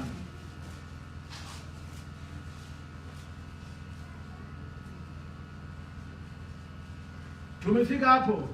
Ninyi msiwahukumu, ninyi mwahukumu kwa kufuata mambo ya mwili. Mimi simhukumu mtu. And yet, if I do judge, my judgment is true. Nami nijapohukumu, hukumu yangu ni kweli. For I am not alone. This is the solution. Kwa kuwa mimi si peke yangu. Hii ndio suluhisho My hapo. judgment is true because I am not alone. Hukumu yangu ni kweli kwa sababu siko peke yangu. But I am with the Father who sent me. Kwa kuwa ni pamoja na Baba yangu aliyenipeleka. But when I judge carnally, Lakini nikihukumu katika mwili, I am alone. nitakuwa mwenyewe peke That's why yangu. my judgment is not right. Ndio maana hukumu yangu haitakuwa sahihi. But if Jesus is working in my life, Lakini ikiwa Kristo anatenda kazi I'm ndani ya maisha yangu, I'm no more alone. siko peke yangu tena. Then my judgment becomes spiritual. Hivyo basi hukumu yangu itakuwa ya rohoni.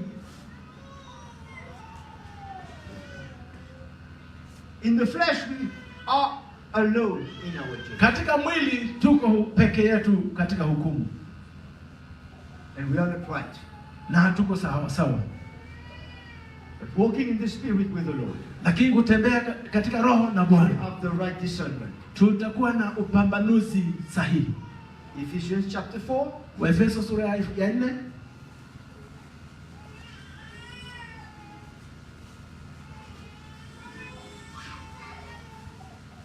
Efeso sura ya 4.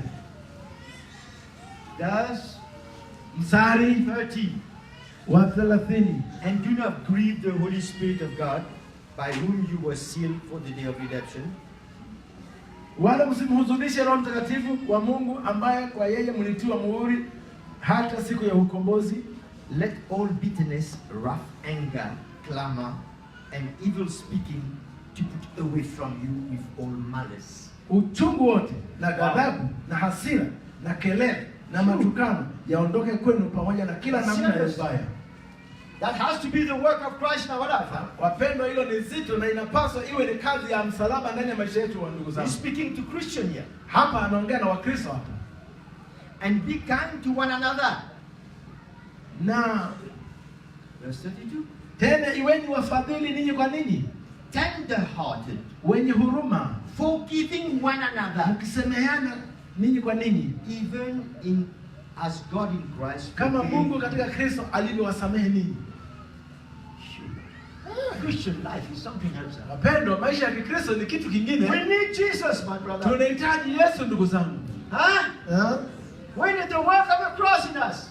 Iko wapi kazi ya msalaba ndani It's mwetu? not a movement. Sio tu We msisimuko. need to see the necessity and the importance of that work for us. Tunapaswa kuona umuhimu wa na uzuri wa kazi hiyo ya msalaba ndani In mwetu, order to walk in the love of Christ. ili tupate kutembea katika upendo wa Kristo. Colossians 3, Wakolosai sura ya 3 verse 12.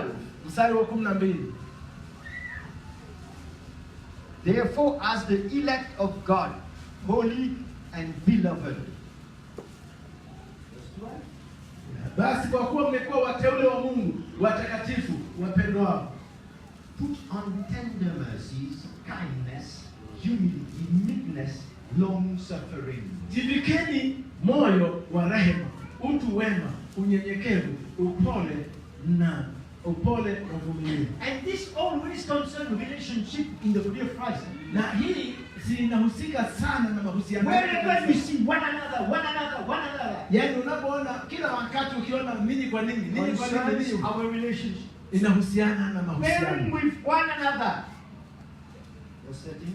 Mstari wa 13 ikisema hivi, And mkichukuliana forgiving one na another. kusameheana ninyi kwa ninyi. If anyone has a complaint against another, Na mtu akiwa na sababu ya kumlaumu mwenzake, even as Christ forgave you, kama Bwana alivyowasamehe so ninyi, you also must do. vivyo na ninyi.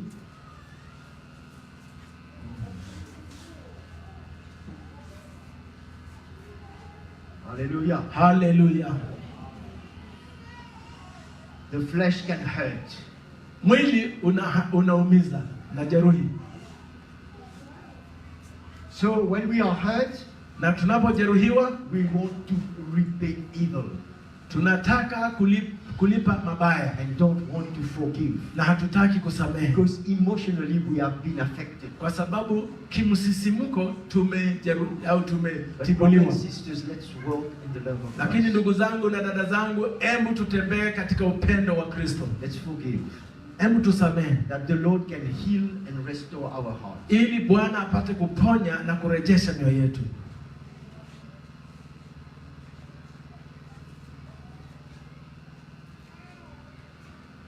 Ephesians chapter 3. Waefeso sura ya 3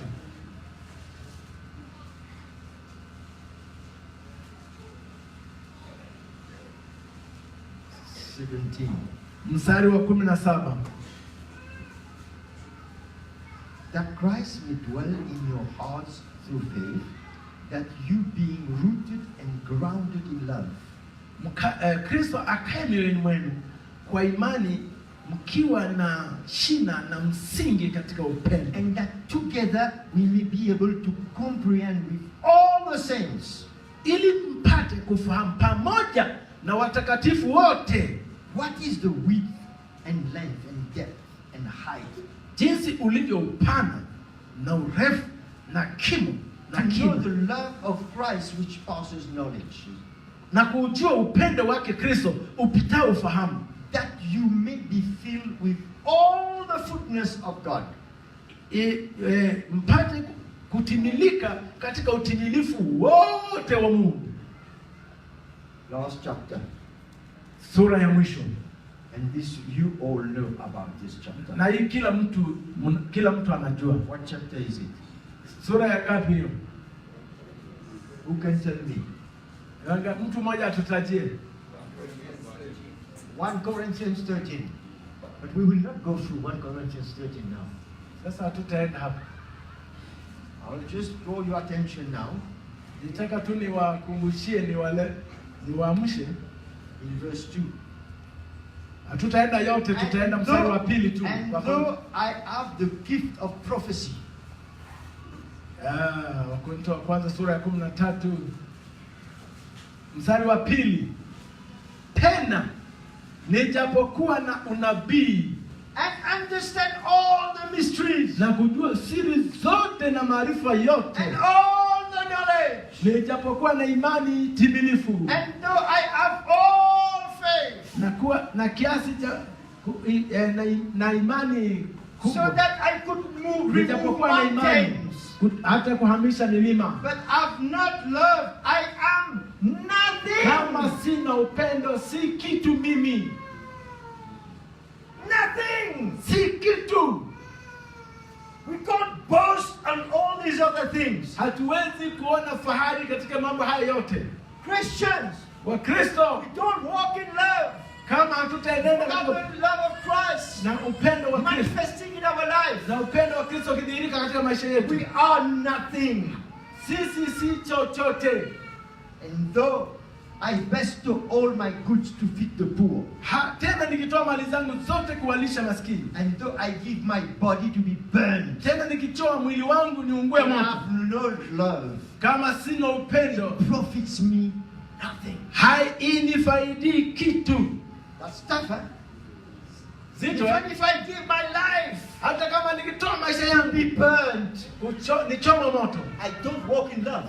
kama sitenendi katika upendo, I am nothing. si chochote. Verse 8 and 13, and then we finish. Mstari wa 8 na wa 13, alafu tunamaliza. Love never fails.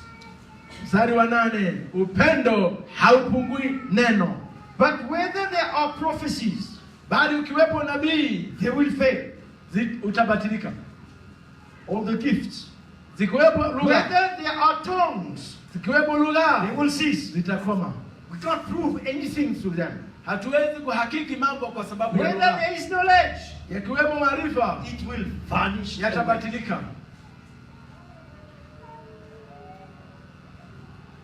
And then verse 13. Alafu 13 And sasa. now abide faith, hope, love.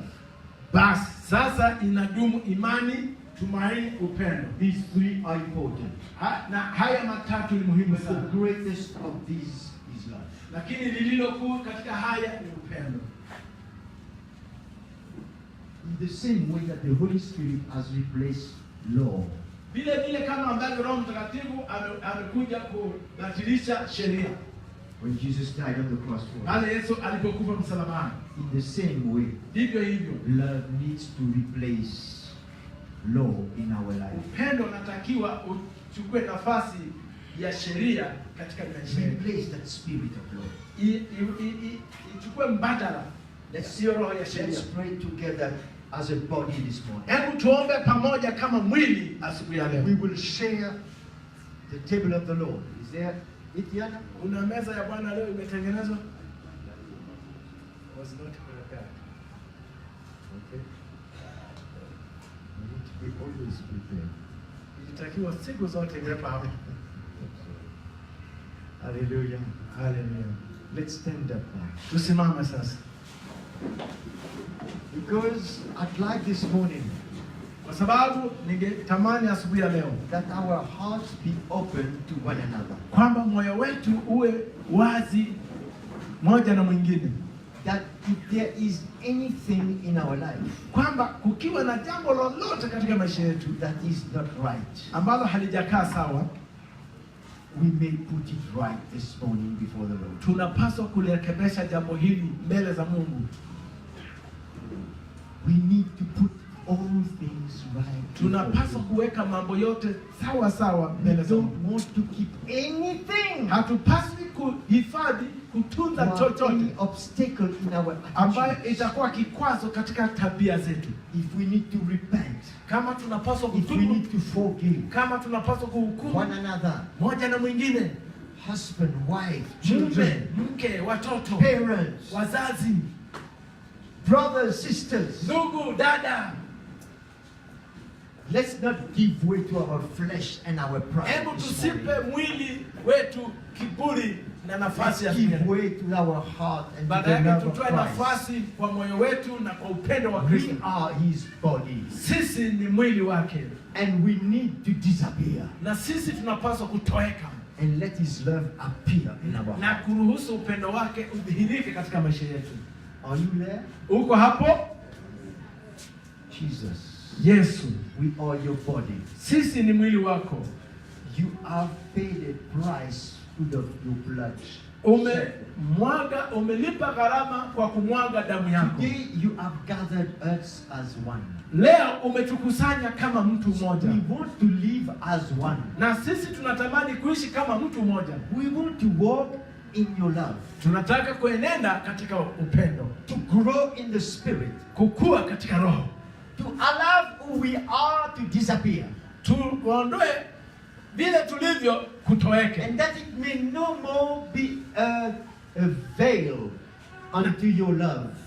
Na kusiwepo tena chochote ambacho kinaweza We kuwa want kizuizi to cha walk upendo in wako. the freedom of your love. Tunataka kuenenda katika uhuru wa upendo Thank wako. you for the work of the cross. Asante kwa kazi ya msalaba. May this work be fully done in us each day. Fanya neno hili litimilize kiutimilifu Each katika maisha yetu month, kikamilifu. each moment of our life. Kila siku, kila mwezi, kila siku ya maisha yetu. That we may carry your life and your love. Ili tupate kubeba uhai wako na upendo wako. Jesus, touch our heart this morning. Yesu, gusa mioyo yetu asubuhi ya leo.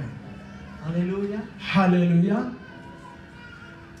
Can we find, unless we have something to sort out with someone, Jamani, naweza kuwa labda una jambo la kurekebisha we can go to that person this morning. kati ya wewe na mtu mwingine. Kama And- yuko mtu unahisi and mwili mwako pray. uko sawa, mwendee mtu huyo. James says to us, Yesu anasema na sisi, confess our sins one to the other, ungamani dhambi zenu moja na that mwingine, we may be healed. ili tupate kuponywa.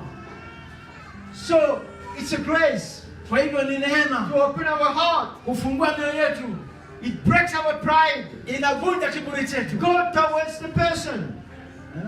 Go towards that person. Nenda kwa huyo mtu, Confess your life. nenda kaungame maisha yako. If ever you have hurt, Kama ulimjeruhi, even if you have been hurt, hata kama wewe mwenyewe ndio uliyejeruhiwa, you can go to the person mwendee mtu huyo sasa hivi in the fear of God. katika kicho cha Mungu.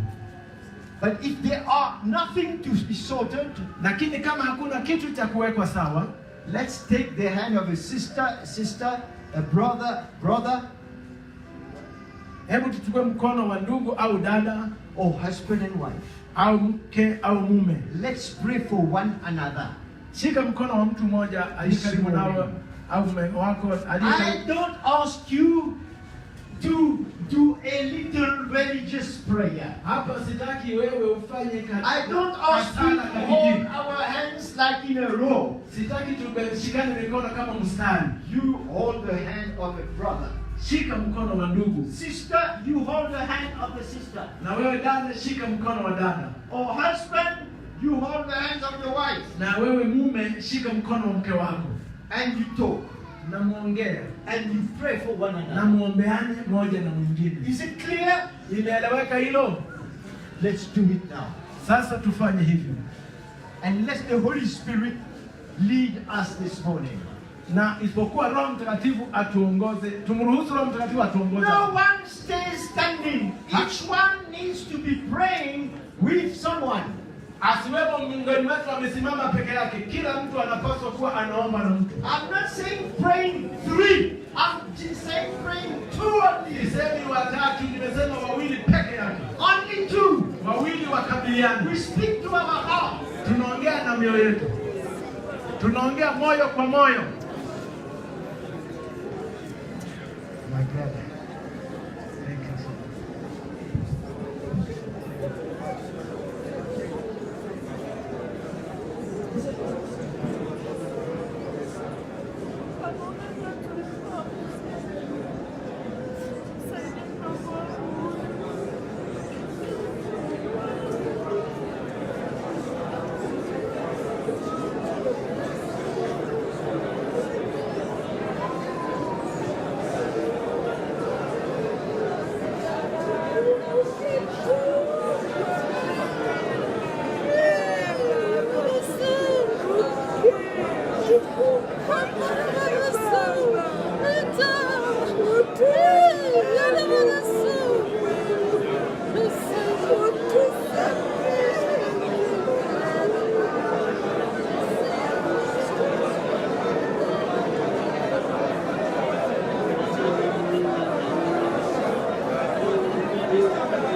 Thank you, Jesus. Asante Yesu.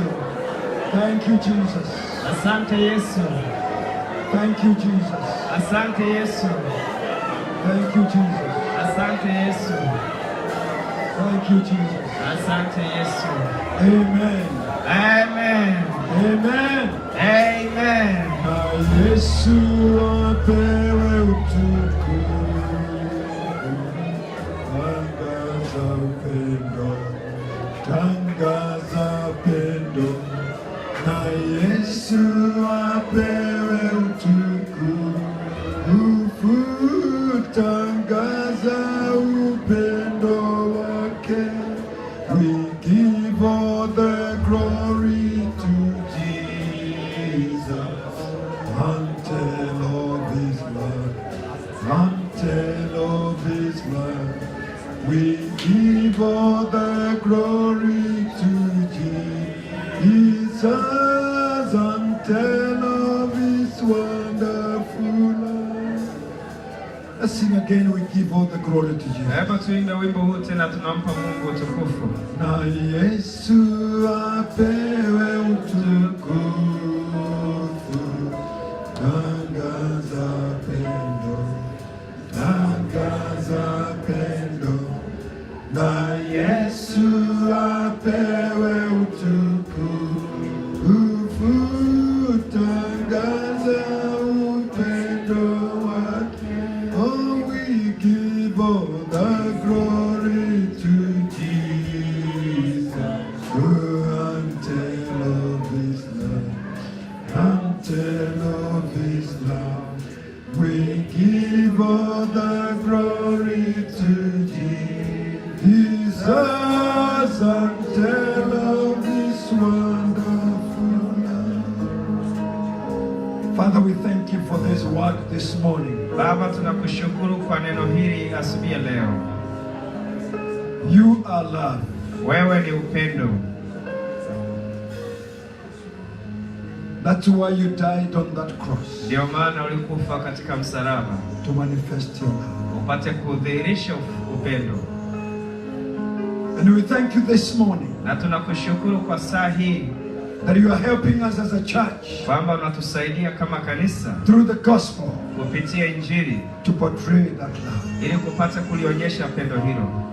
We love you, Jesus. Tunakupenda Yesu. Let us all say thank you to the Hebu Lord. sote tumwambie asante Wherever you Yesu. are, just bless the Lord. Popote ulipo, Time hebu to thank you shukuru. this morning. Mwambie asante. We bless your name, Jesus. Tunalibariki jina lako Yesu. We bless you this morning, Jesus. Tunakubariki asubuhi ya leo. Hallelujah. Haleluya. Thank you, Lord. Asante Bwana. Hallelujah, church. Haleluya kanisa. We give Jesus the praise. Tumshangilie Yesu. Hallelujah. Haleluya. Hallelujah. Haleluya. Amen. Amen. Amen. Amina. Let us all get seated. Tunaweza tukakaa. Let's get seated. Tunaweza tukakaa. I can only round up by saying,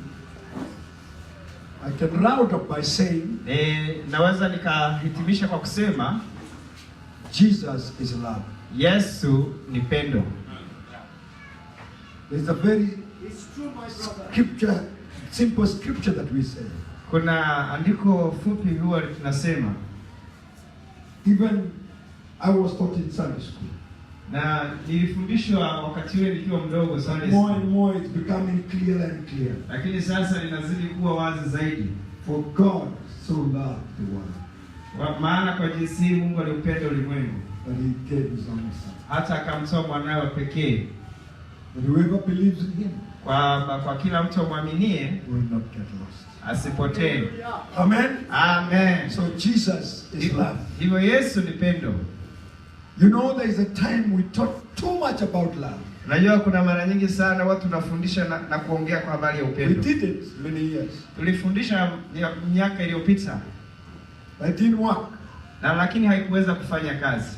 But today, Lakini leo through the gospel, kupitia Injili, through the gospel, kupitia Injili and through the right foundation, na kupitia msingi wa kweli, love has been very clear. kwa kweli upendo umekuwa umejidhihirisha sana. Because when that cross is working, Kwa sababu msalaba unapokuwa unafanya kazi, love is produced in my life. upendo unazalishwa katika maisha And yangu. it is not love of 2 days. Na si upendo wa siku mbili, It's a genuine love. ni upendo halisi. Can we say genuine love? Upendo halisi, Genuine halisi. is a product of the cross. Hayo ni matokeo ya msalaba. And I want to encourage you. Na nataka kuwatia After moyo what we have heard this morning, kwa yale ambayo tumesikia asubuhi ya leo. that love, Hebu tuache that genuine love, huo upendo halisi through the work of the cross, kupitia kazi ya msalaba continue to be produced in our lives. uendelee kuzalishwa katika maisha yetu. Jesus said they will know you Yesu alisema watawatambueni by the fruits of my love. kwa matendo matunda ya And upendo wangu. Jesus said they will know that you are my disciples. Yesu aliwaambia watawajua kwamba ninyi ni wanafunzi How wangu. will they know that you are my disciples? Watawajuaje kwamba ninyi ni wanafunzi wangu? If you love one Ni another. pale mnapopendana mmoja na mwingine. That's the gospel. Hiyo ndio Injili. They will know. Watajua, They will know. watatambua. I have heard people say, Nimewasikia watu wakisema hao watu wa msalaba ni kama kuku na vifaranga. these people of the cross are like hen and chicken. Wanafuatana. They just come next to